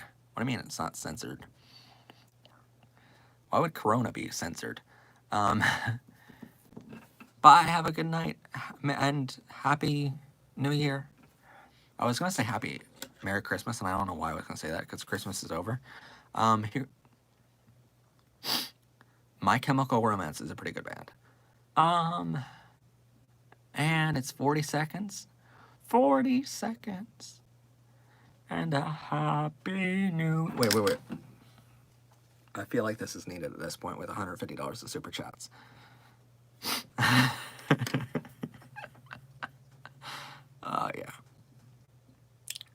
They were censoring cuss words and they tried Corona and I was like, oh, okay. 15 seconds. 15 seconds. Hold on. Isn't it cool that you guys can actually see live anywhere in the world? That's awesome. 5, 4, 3, 2, 1. Happy New Year! Happy New Year to all West Coasters in the world. Oh. Well, it's officially 2021 for almost all of America. Now there's only Alaska and Hawaii left. And, I mean, they're small anyway. But, oh, you're just playing around. Okay. I don't know what you can play around with as a moderator on a channel. I have to see that. Anyway, Happy New Year. Happy 2021. 2020 is officially over. And it's so good it's over. Because it was a bad year for a lot of people. Great year for us, though. Because we got all of you. And also I came out as a furry this year. But I didn't know what was going to happen.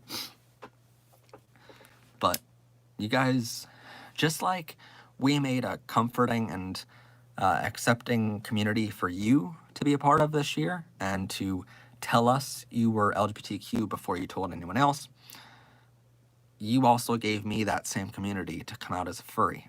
So I'm a gay Labrador retriever, 28 years old if anyone's looking. But yeah. So you gave me that community as well. And so I want to thank you sincerely for that. And now that it is Happy New Year for everyone around the world. Yeah. Now that it's Happy New Year for everyone, Matt, should I make a song and just electric and acoustic guitar for Pride? Of course. Do it. When you do it, share it with us and let us know. I mean, if you share a YouTube link, it'll get flagged for us and come up as held for review, but I'll allow it. Because as long as it's LGBTQ friendly, I allow it. If it's not LGBTQ friendly, then generally the homophobes are put on that list, but any links get automatically pulled, but then we can individually go in and allow it. What about weighted blankets? It's 2:01 for you. It's 3:02 for me. So, yeah. You took a screenshot at the worst time possible. Share it with me on Discord, I want to see.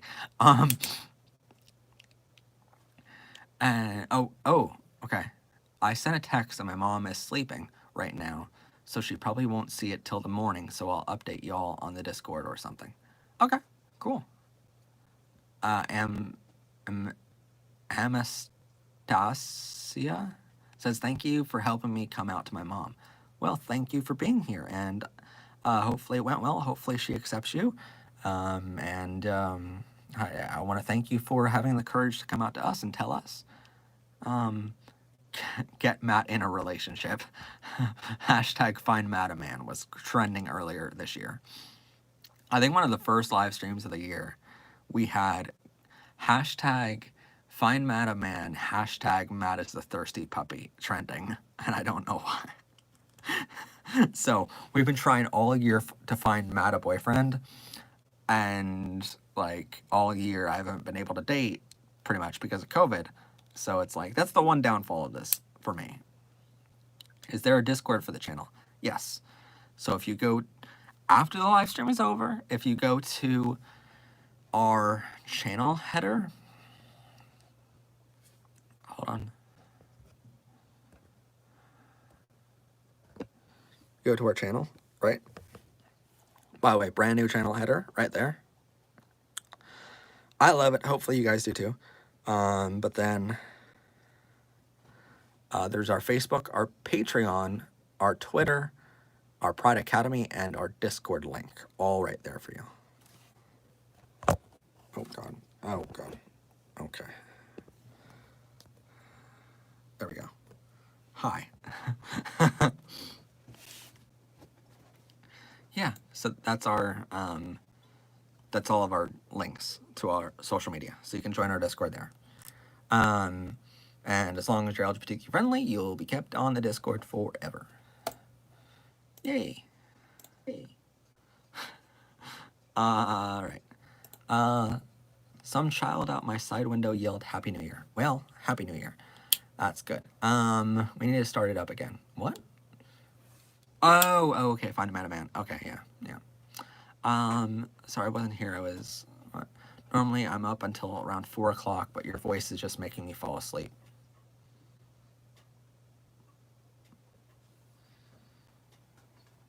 How dare you?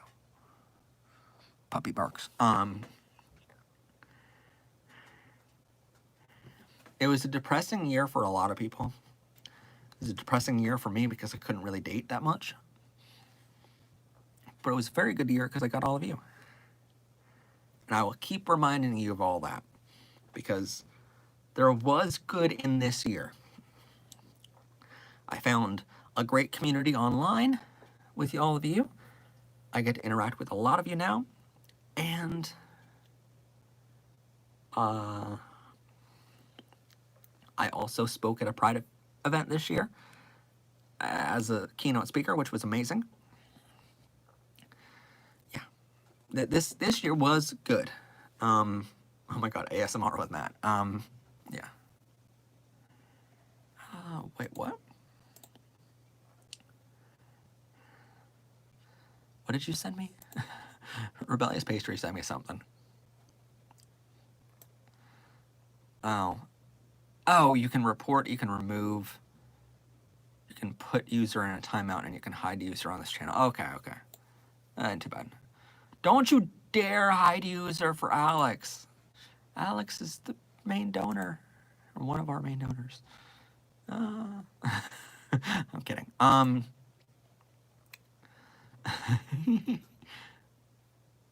What does a timeout mean? It just means basically you can't comment for, I think it's like 150 or 300 seconds or something like that.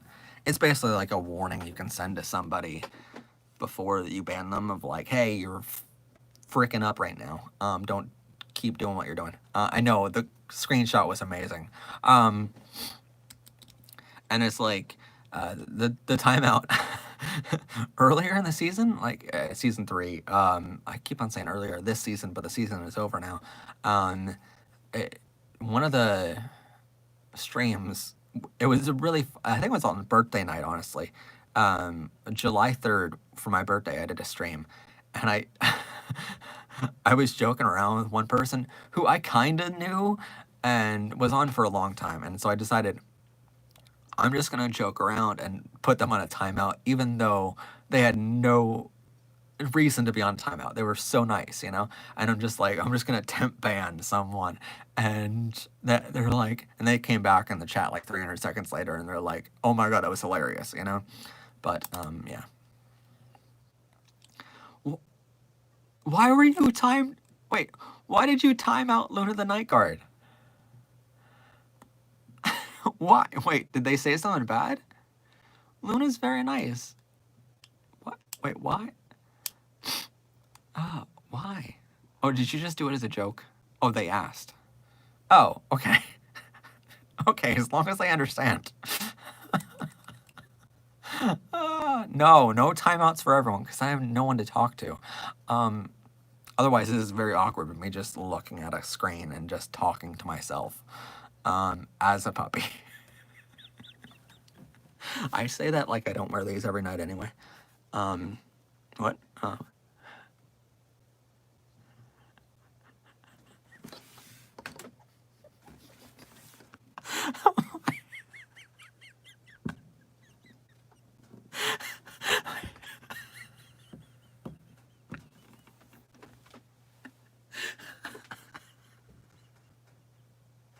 Okay, wait.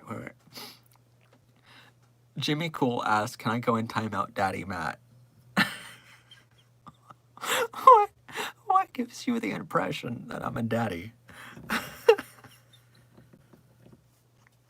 That I'm the dominant one?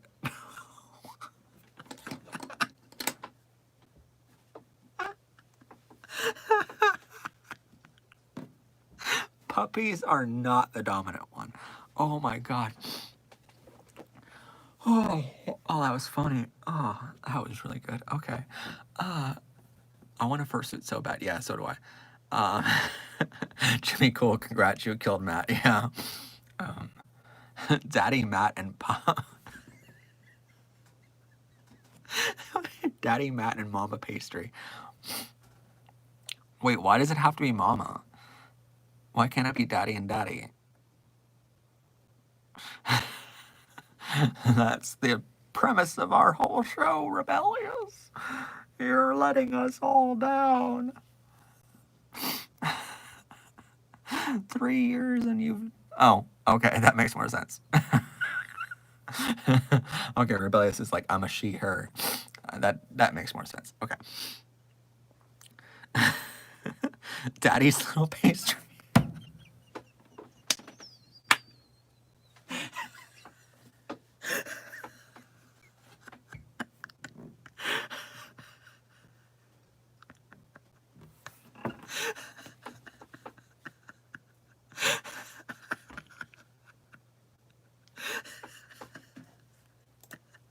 I don't know why that's so good.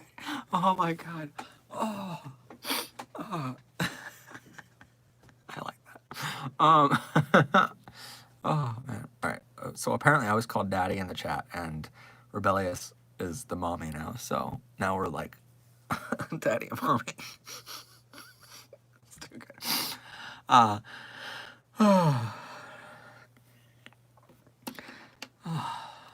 I would guess a non-binary parent would just be called a parent. Oh, that was too good. Axel, that you missed a good joke there. That was a good one from them. Wow.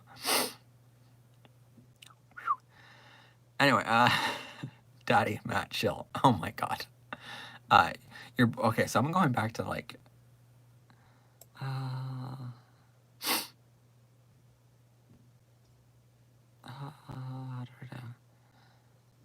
My boyfriend is a furry and he really wants a fursuit too. But okay, isn't it?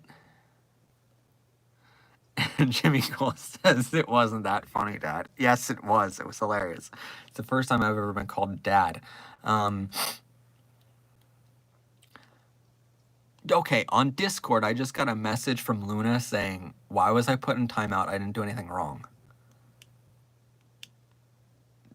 I don't know. All right, we're not gonna put anyone in timeout at all tonight unless they're a homophobe.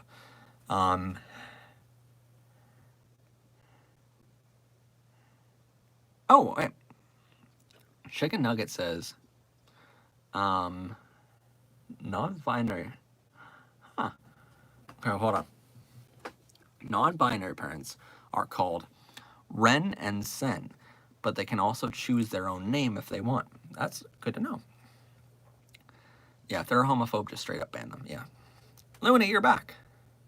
Apparently, you asked to be put in a timeout, and then Rebellious did that. So, I don't know. Anyway, you won't be put one again.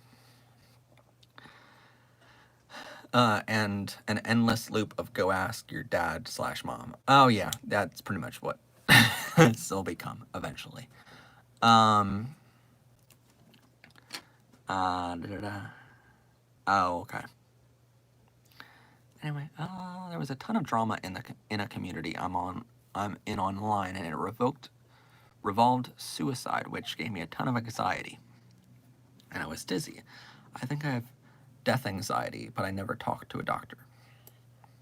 Good.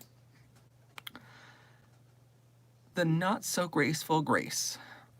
Power Rainbows, you really helped lighten up my year. Early into the year, we learned my God sister has cancer, and one of my daughters was institutionalized because she had a plan to harm. Well, I'm glad we can be there to help you. What are your favorite musical artists? Troye Sivan, Grayson Chance, Taylor Swift, Brad Paisley. I'm into like pop and country, so yeah.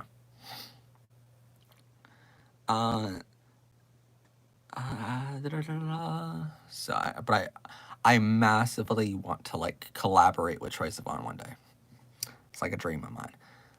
Also, Alex, what is his name? Alec Benjamin. Alec Benjamin. I like him too. I was looking for my baseball yesterday. Then it hit me. That's good. Are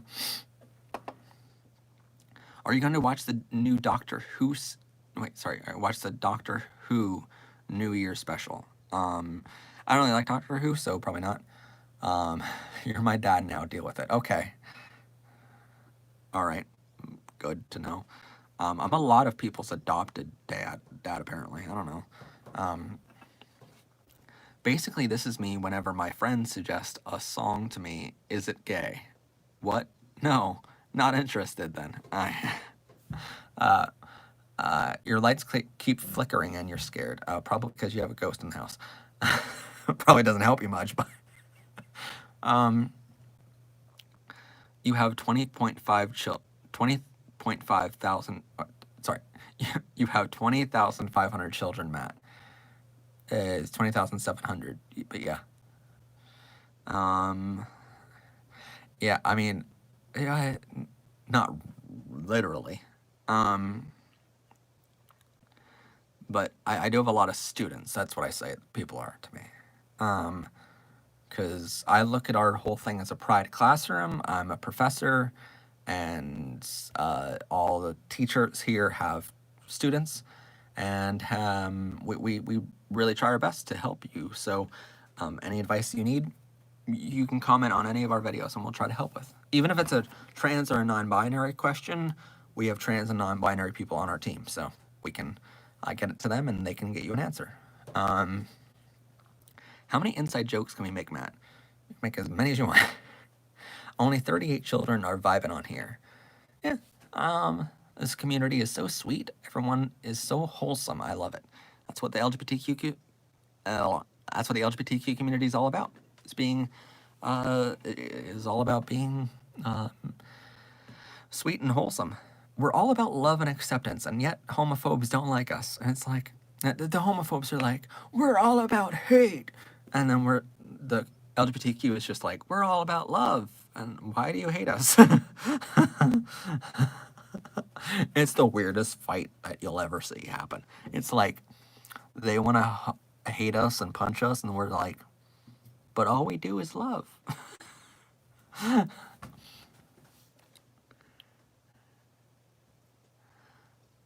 Happy New Year's from Hollywood, California. Well, thank you for being here from Hollywood. Hi, Hollywood.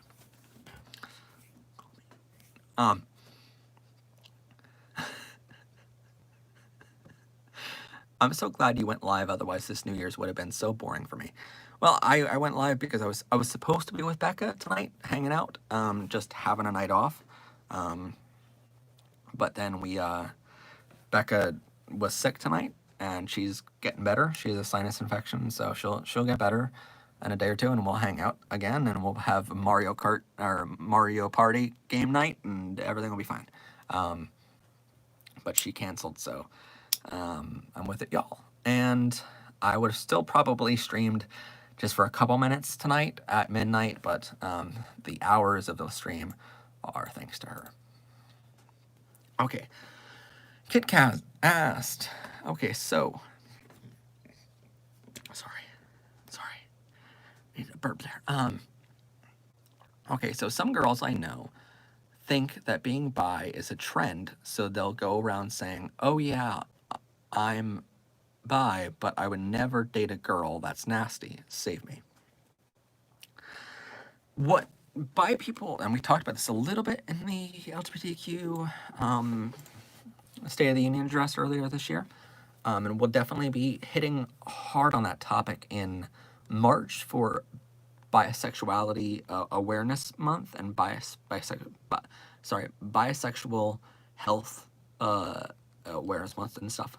We'll be hitting hard on this topic, but bisexual people have what is called double discrimination. So they get discrimination from the homophobes who are like, but you're choosing to be gay, even though it's not a choice, and it's so wrong to be gay. It's against religion, but it's not. And then it's like, you also get discrimination from homosexual people who you think are going to be accepting, but they're not accepting, because a lot of gay people first come out as bisexual as a stepping stone. And so a lot of gay people then assume, well, every bi person is just on their way to becoming gay. No. There are a lot of bisexual people that are just bisexual. Deal with it, you know?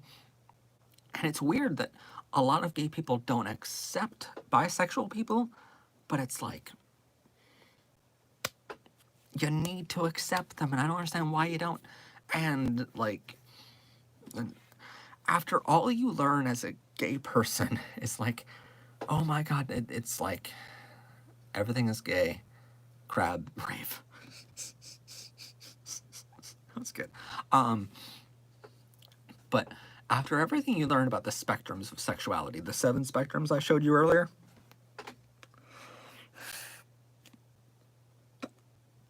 had to sneeze. If you learn about those 7 spectrums, and you learn that anyone can be anywhere on those 7 spectrums at the same time, and you can, and one of them can change, all of them can change simultaneously, it doesn't matter. If you, once you learn all this about the community, and you're still like, yeah, I'm still going to discriminate against bi people because I'm gay, like, no. Accept us all. If you're a part of our community, you should accept us all too. Because guess what? You're on the same boat. It's like, it's sort of like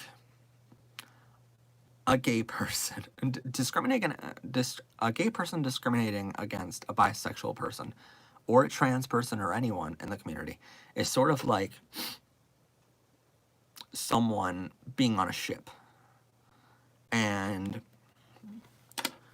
all they're doing is they're taking I don't know, a spear, and they're poking holes in the side of the ship because they're discriminating against their own community. But it's like, all you're doing is putting holes in the ship that you're on too. You're trying to sink your own ship there, buddy, you know? So I really don't understand why people discriminate against our own community, like, if you're a part of it. Yeah, and Chicken Nugget has it right. I'm bi, but I would never date the same sex. Ugh. So you're homophobic, not bi. Yeah, exactly. You're homophobic. That's what you are. I don't understand. Like, there are legitimately, I'll tell you this. There are people, before I started this channel, I knew 2 people. One of them, I have a letter from. Hold on. This letter right here, right? Literally from a former customer who gave us $2 a year. $2 a year they gave us, right? And this person, I'm not going to name them, but they sent us a letter saying, effective this coming year, we will not renew our contract of $2 a year with you. Oh, darn. Anyway, so I'm like, oh no, my, like, you know, $20,000 business, or no, sorry, my $100,000 business is just nothing now because, you know, right, I'm not going to go under because of that, right? But it's because they are a homophobic homosexual, and they don't like how I cover the community. Hopefully Matt doesn't ban me for testing the button on someone that would wanted to be, hey, it's fine. Don't tempt ban people. just to tempt them. Unless they deserve it, then we'll do it. But just for the, it was kind of a joke tonight, but let's keep it that way in the future. Anyway, so here's what we're gonna do. That's what we're gonna do for the future. So there's this guy who thinks that we've made enough progress in the past 100 years and says we shouldn't be activists. We shouldn't try to get more equality faster than what it's coming to us. He believes that because he's from the generation where you hide being gay from everyone and you just happen to live with your roommate your entire life and you never get married, you're never able to hold each other's hand in public, you're never able to do everything any other couple would be able to do. And he thinks that's fine because that's his generation where that's how they lived. They lived in the closet. Whereas it's like, he's like, how dare you speak at these events? How dare you go against these homophobes that are running for office? It's like, we go against them because they're horrible people.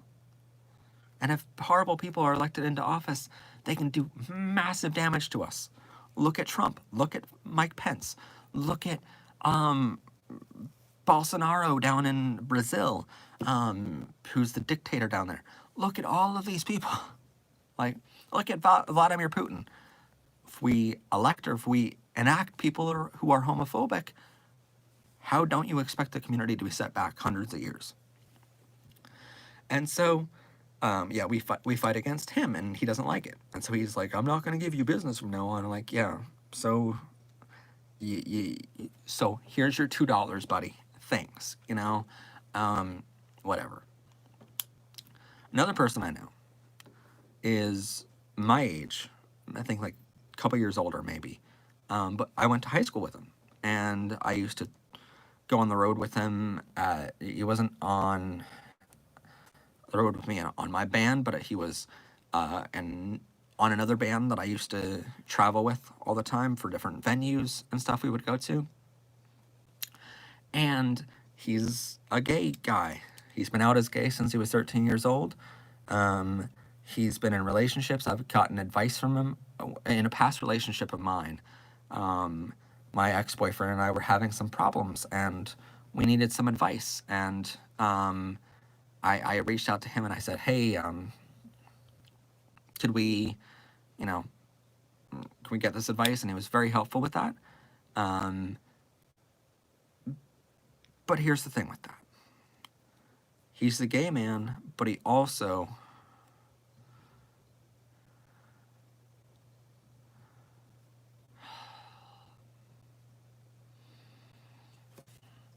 I know I'm getting emails from you.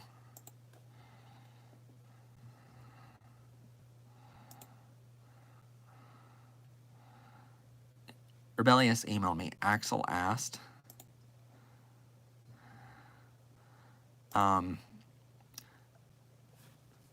okay, here's the thing you have to understand about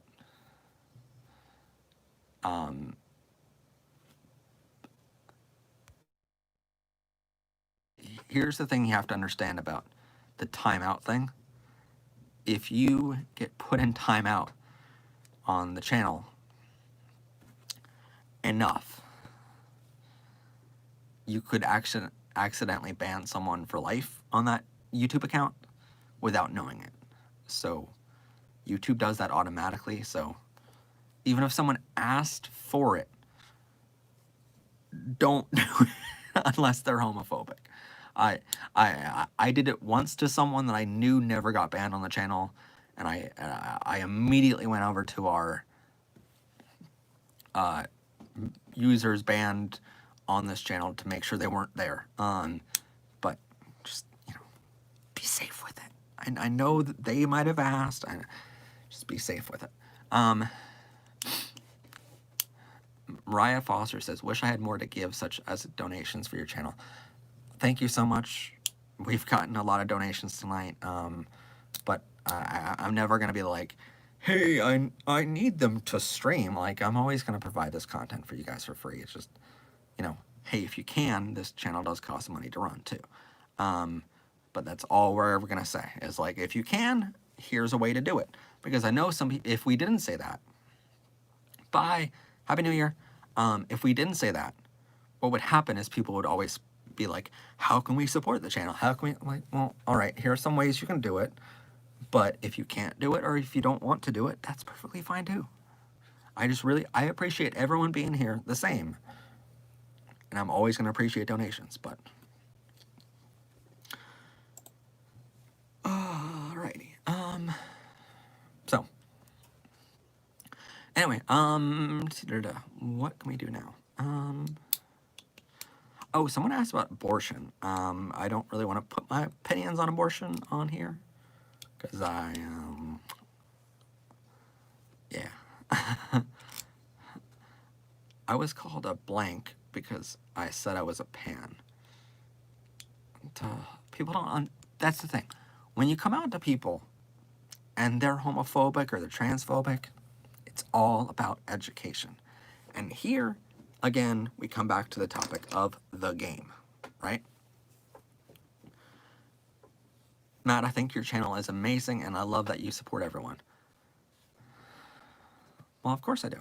First off, I would be stupid not to support everyone because everyone is lovely. But, except for homophobes. Yeah, rebellious is just literally, that's why, like, I'm teaching it now, is because not everyone knows these things. And behind the scenes, I see a lot, and it's like, oh my god, that happens? Yeah, unfortunately. YouTube isn't perfect yet, you know, with these things. So, it's incredible to me of like, oh, well, the homophobes have tried their best to hide this education. And now, the LGBTQ people, I need Matt to see the joke. Gaming, what joke?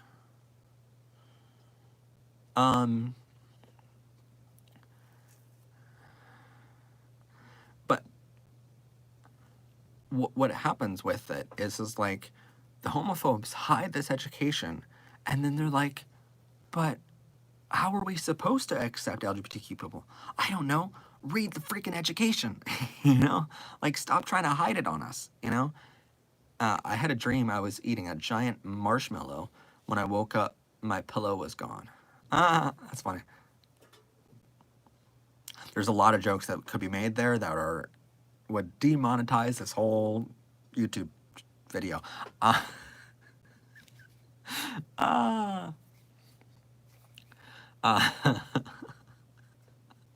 Oh, my mind has gone that way tonight.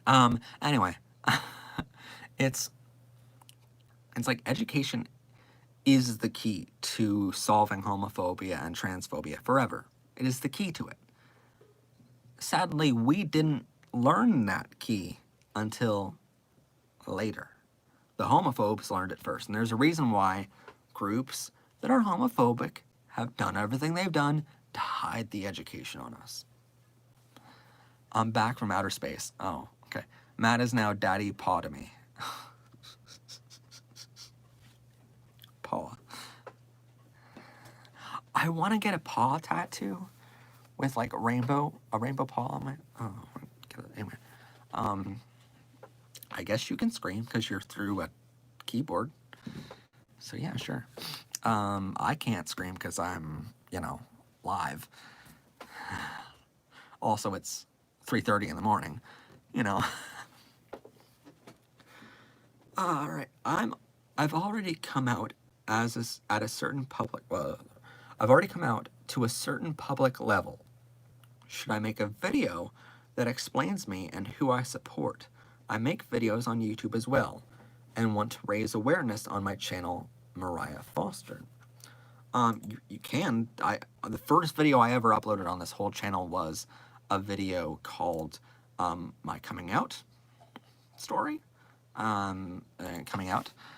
So it was all about my coming out story, and yeah, it was sort of like the introduction to this whole thing. But I think if you're coming out, making a video that explains what your sexuality or gender is and explaining it in detail and educating people on that really is going to help. So I do actually love that idea. Daddy Matt, can I scream? Of course you can. Oh my God. Maybe all pray to the gods that somehow everything good will happen to us, and the people of Earth will be accepting, and there will be no more pandemics for a while, hopefully forever. You're right about that. I hope that doesn't happen. Yeah, and let's pray that Trump doesn't get nominated in 2024.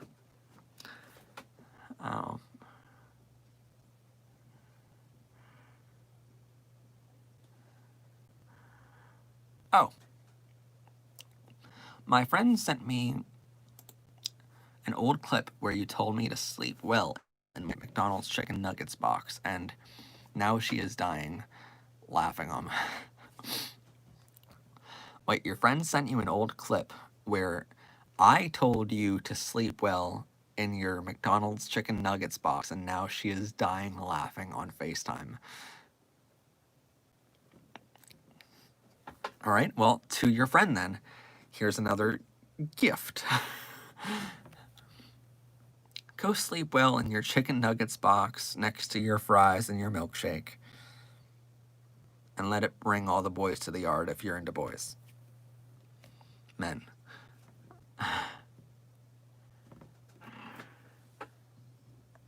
We almost had an LGBTQ president this year. Now, there's already trans people and gay people on Biden's cabinet. But it didn't help the cause that the first homosexual gay candidate for president, a serious candidate for president, was a person by the name of Pete Buttigieg. Now, his name being Pete Buttigieg was fine. How he spelled it, or how Buttigieg was spelled, was not helpful to the cause. He would have been an amazing president. I think I even wanted to vote for him so badly, but he never made it through the primaries. Because somehow in America, primaries, certain states get to vote before other states instead of all the states voting at once. And so by the time it comes around to Pennsylvania for us to vote, we didn't really have Pete Buttigieg as an option. And so what happened was his name was spelled B-U-T-T something, right? And, because I don't, sorry, hold on. Let me look it up here. B-U-T-T-I-G-I-E-G, right? That's Pete Buttigieg. His name was spelled B-U-T-T, right? And so people started calling him Pete Buttplug.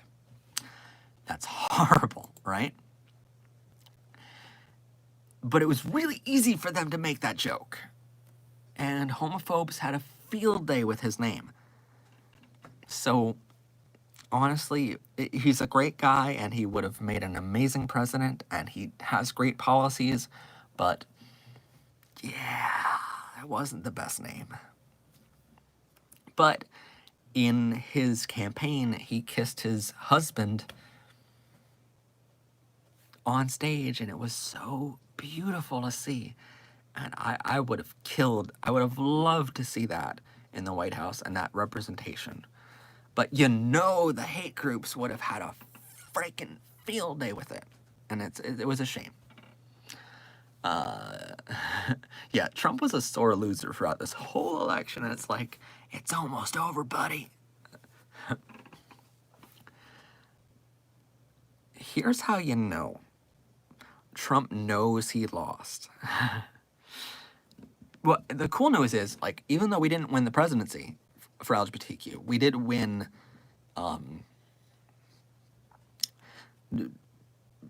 Joe. God, I can't even. Joe did have, what's your announcement? Joe did have a lot of great strengths for the LGBTQ, and he was supporting the community more than Trump was, obviously. It was not a contest, you know? But what was so cool was that even though we didn't have Pete Buttigieg or a gay person or a trans person win the presidency itself, first off, we're in the cabinet now, and we won so many seats in the House of Representatives and the Senate, where LGBTQ people now get to represent the country in the House and the Senate, which make more legislation than the president does. So we do have a lot of representation. He said if he lost, he's moving to Canada. Canada said they didn't want him. Yeah. If Pete won, he would have been cool because he wouldn't have had a first lady, but we would have a first man. That's true. It would be cool to see a woman president or a gay president, and that way you get a first man no matter what. But it would have been so cool to have like the first man and the first gay president and the first LGBTQ president, and it was so many first that would have been. But now we have the first vice president as a woman, so that's cool. Part of me really wishes. Wait, what? What was your announcement from earlier? Part of me really wishes Michelle Obama was a lesbian. A lot of people wish that. In the cabinet, not the closet. Oh my God, I love that. Yeah, so it was really cool to see that this year. The lots of representation. We won the seat in Oklahoma, which is insane, yes. I saw a tweet about Trump saying if he lost, he was just going to leave the state, and Biden replied, Biden. Yeah. Also, it was like, he's not going to leave. Your announcement is that I am a human who doesn't know who they are yet because life. That's okay. It's okay to take time and figure it out. Lots of people do. I took 14 years to figure out I was gay, so, you know, even after the first signs that I was gay. What was really cool is, like, Trump was like, I'm not going to leave the White House, and this election was stolen. And then, like, the statement Biden said was like, you know, the Secret Service is more than capable of throwing out trespassers. And everyone was like, oh my God, that was perfect. Yeah. But no, like, Trump has seen the writing on the wall now, and he's like, yeah, I'm gonna be in Mar-a-Lago, Florida for a little bit, and I'm not coming to the inauguration. And everyone on the Biden team is like, wait, you were invited to the inauguration? Who wanted you there? You know? Like, who would have been coming to you? You know? Like, I mean, no one wanted him for that. Normally, it's a very peaceful transition, and everyone's like, yeah, bring the old president, and we'll have a peaceful transition here. And then with Trump, it's like, no, he's gonna, like, go out kicking and screaming. So you're better off not having him there. Yeah. Zachary says it took me 16 years to figure out I'm bi. So yeah, you're not alone figuring out who you are and who you love. It takes time. And it's okay in that time to, as we said in the previous stream to someone else, it's okay to take some time and experiment. And like for me, I dated a girl back in high school, and I figured out, oh, this is not what I want. You know, and I even dated a girl in college just to see if I liked it even more, you know. Suddenly, if things changed for me, and they didn't change, and it's like, yeah, no, I'm not supposed to be with girls, you know. Oh, Mariah Foster 23 Pan says, thank you to anyone who subscribed to my channel. It means a lot. Go over and subscribe. It took me 12 years of staring at girls' breasts instead of their faces to figure out that I like everyone. And it sometimes takes you a while, and that's okay. So, anyway. Let's see.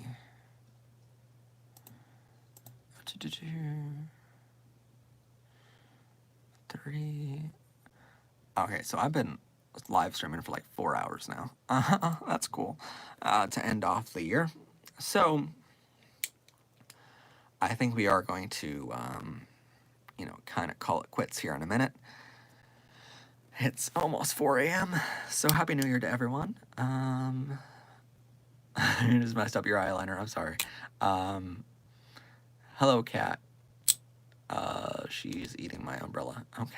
In the cabinet, not the closet. Cabinet, not the closet. They see me being LGBTQ. They hating to try to change me dating dirty. They see me dating dirty. Bye, Daddy Matt. Oh my god. That's the meme of the year, isn't it? We already got it. I'm Daddy Paw.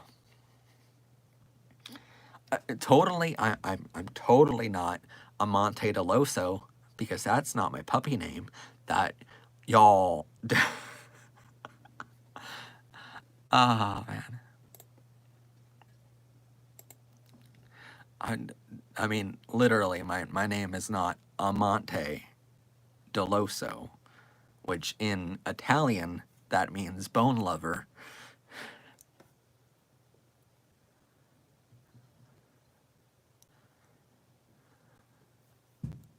Bone lover? Ooh. Not so graceful Grace. Oh god, Matt. Yeah. It's kind of weird nowadays because I have so many like names that different people know me by.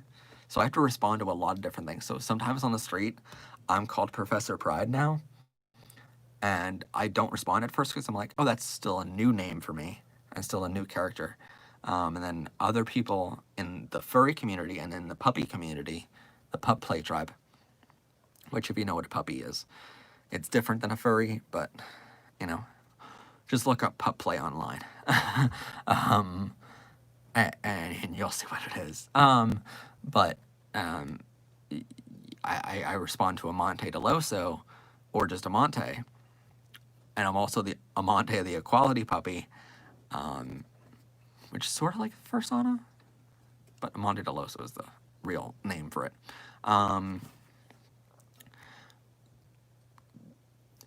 Just thought about this. Do you want kids after us? After you specifically, or do I want kids one day with a husband? I want kids with a husband someday, if he's open to that. But it's not a deal breaker for me if I don't have kids. I want a dog, definitely. A dog is a deal breaker. But no, it's like people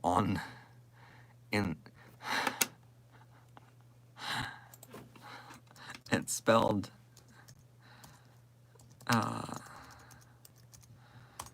like that. How could he want more kids? He has over 20,000 kids. That's funny. But no, I want to adopt a kid one day if my husband will be okay with it. See, my plan of life is to get a boyfriend, move out with my boyfriend, and then we get a dog, we get married, and we have kids. So that's my dream. But always with the education here.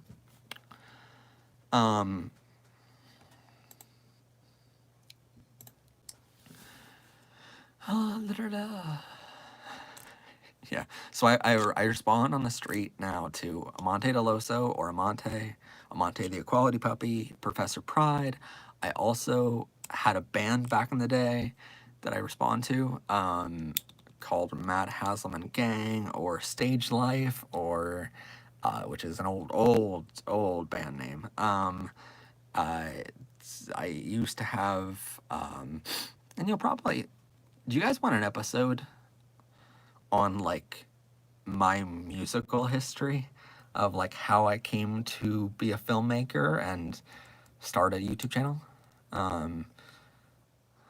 Would that be cool for you guys? I definitely want to make that. But if you guys aren't into it, then fine. But it seems like you guys are into that. And the kid would call you Paw Paw, and now I have that in my head, and now I'm melting. Yeah. Yeah, I want to do like a draw my life, but like not necessarily drawn. I don't know what I'll do, but I definitely want to do that in season 4. So anyway, now that it's almost New Year's for Hawaii, scream my life. That's funny. Anyway, so what we'll do is, I think, yeah. Anyway, I'm getting tired, obviously. It's been a long day for me. Doing graphics, then, you know, everything else. I've been sleeping all day because it's one of those days. And I was like, let me get something done. I'm sorry if I look tired. Anyway, so with that, thank you so much for joining us tonight. Don't worry about what you haven't slept in 4 days. Why? Go to sleep. Oh my God. But yeah, if you guys are joining us tonight, thank you so much for joining us. Thank you for being a part of this party. It's the first official party of 2021. Why haven't you guys slept in the longest time? I go crazy if I haven't slept in 48 hours. So, Insomniac's on over to Discord. Yeah, I'm going to bed, so have a good night. But I do want to end tonight's stream by saying, don't worry about us coming back. We're definitely coming back. And it's not like we're taking a break from the show. Believe me, it's not a break for us. What we're doing is this week we are finalizing our episode scripts for the first 3 months of season 4. Next week we start production. We start filming all of these episodes. And then the following 2 weeks, we edit all of those episodes. And we do interviews with the guest stars you'll see on the show. I definitely want to get Fluke on the show sometime, but that might not happen right away. But I'll definitely be getting some guests on the show for you guys in the coming months. So all of that happens this month in January. And then also we have the entire team working on the season 4 trailer that'll come out sometime in January, whenever it's ready. That is going to be funny, just like last year. We have an entire thing planned out. It's really funny. I can't share with you what it is yet, but it's really funny. It's really cool. So all of that has to happen in January here. And then February, March, and April, what we do is I don't really work on the channel itself because I'm busy at my other jobs and stuff like that. I typically go those 3 months, February, March, and April, without making content too much for the channels, because I'm generally working, doing basketball events and other things that might not happen this year. So I'll probably have more time available this year to work on other things like the YouTube channel here. I will always respond to your comments, so don't worry about that. And those 3 months, what I'll do is our entire team will be working on episodes for June. And that way in June, we aren't so overwhelmed like we were this year, because June is a very big month for our community as the Pride Month, and a month that we got sponsorship from YouTube and had all these collaborations, and we got Pride events going on that we're already signed up to live stream next year. So next year you'll see entire Pride events broadcast from beginning to end with a huge team of people working on them. We have camera guys that are being hired for that just so we can film it much better this year. All of that is happening in June. So we are not going away. All the people that we scared this morning with our signing off episode, it's not happening. We're not going away forever. We're just going away for a month. But I will say, during that month, you're still going to see stuff from us every Friday. Every Friday in January, we already have episodes posted on our YouTube channel waiting to be published. So they're already uploaded to YouTube and scheduled to air Fridays at 6 a.m. Eastern Standard Time. Every single Friday, you'll see a video from us. They won't be highly researched episodes like you'll see starting in February again, but they're like clips of live streams and stuff like that, and like the best moments or something like that of the year, some of that. All that kind of stuff will air once a Friday, all of January, and that way you still get a video from us once a week, but all of that time we're working on content for the next 3 months. So stay tuned for all of that. We will have weekly episodes from February until December of this year, because it's officially 2021 now. So every single Friday, all month long, 3 episodes a week, every week of June, and lots more to come. So look forward to all of that. We look forward to a bright and healthy new year. We look forward to not having COVID so we can start making bigger episodes and we can start actually traveling to go get episodes. And lots more stuff we're planning this year. So stay tuned for all of that greatness. What are you doing, Step Pup? What? This was the most fun live stream I've ever watched. I'm so glad I chose to stay the entire time. Make something good with all of my Christmas money. That was all of your Christmas money? Holy crap. Thank you. Okay. Wow. Okay. Thank you. Daddy Matt. Thank you guys for making my night. Love you all. So stay tuned for all of that. February 5th, our brand new season starts. So February 5th, Friday, 6 a.m., Friday, February 5th. That is when our brand new season starts with brand new weekly, highly researched episodes by my entire team.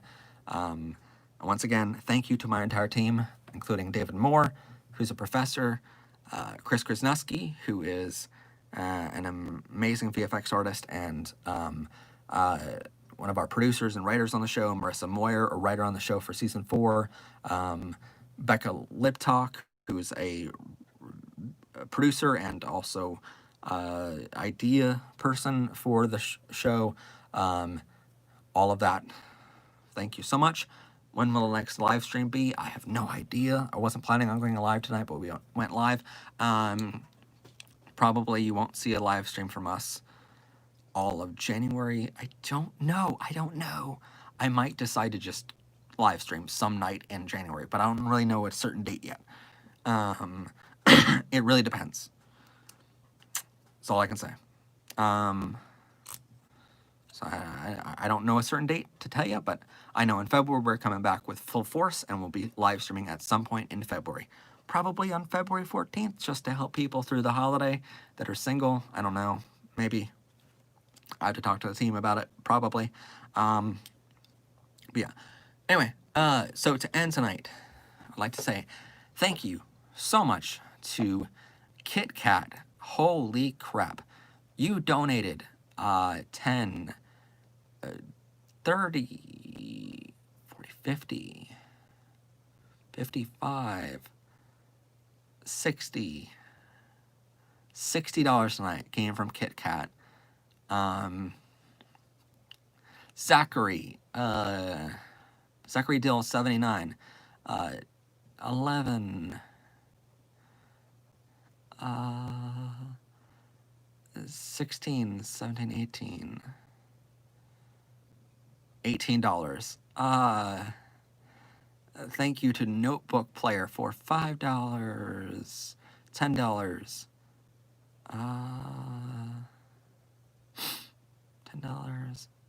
$10. Thank you to Axel for $40, $50. $50. Thank you to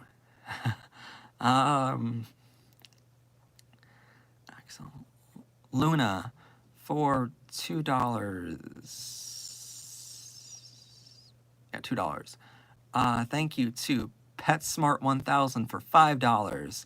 Thank you to Blueberry Star for $2, $3, $8, $11. So thank you to Blueberry Star, Kit Kat, Zachary Deal 79, Axel Malfoy, PetSmart 1000, Luna, The Night Guard, Notebook Player, Axel Malfoy, yeah, Notebook Player, yeah. So thank you to all of those great people who donated tonight for making it an incredibly successful live stream beyond the amazing comments and the amazing conversation and the amazing celebration we've had for New Year's Day 2021. See you all on the other side. See you in season 4, February 5th. Mark your calendars now. Have a great night, everyone. Like this video. Comment down below your LGBTQ friendly thoughts. Hit the rainbow subscribe button so you don't miss out on new episodes of the show of season 4 coming February 5th. And share this video with others. Thank you all. Have a rough and good holiday. And bye for now. Trans lives matter. And bye for now. Love you all. I genuinely don't know how to end the live stream on the freaking phone. I know how to do it on the regular computer, but I don't know how to do it here. I think it's just hit the X. So have a good night, everyone. Bye. Happy New Year. Happy 2021. Happy 2021. I can't pronounce things. Bye-bye. Love you all.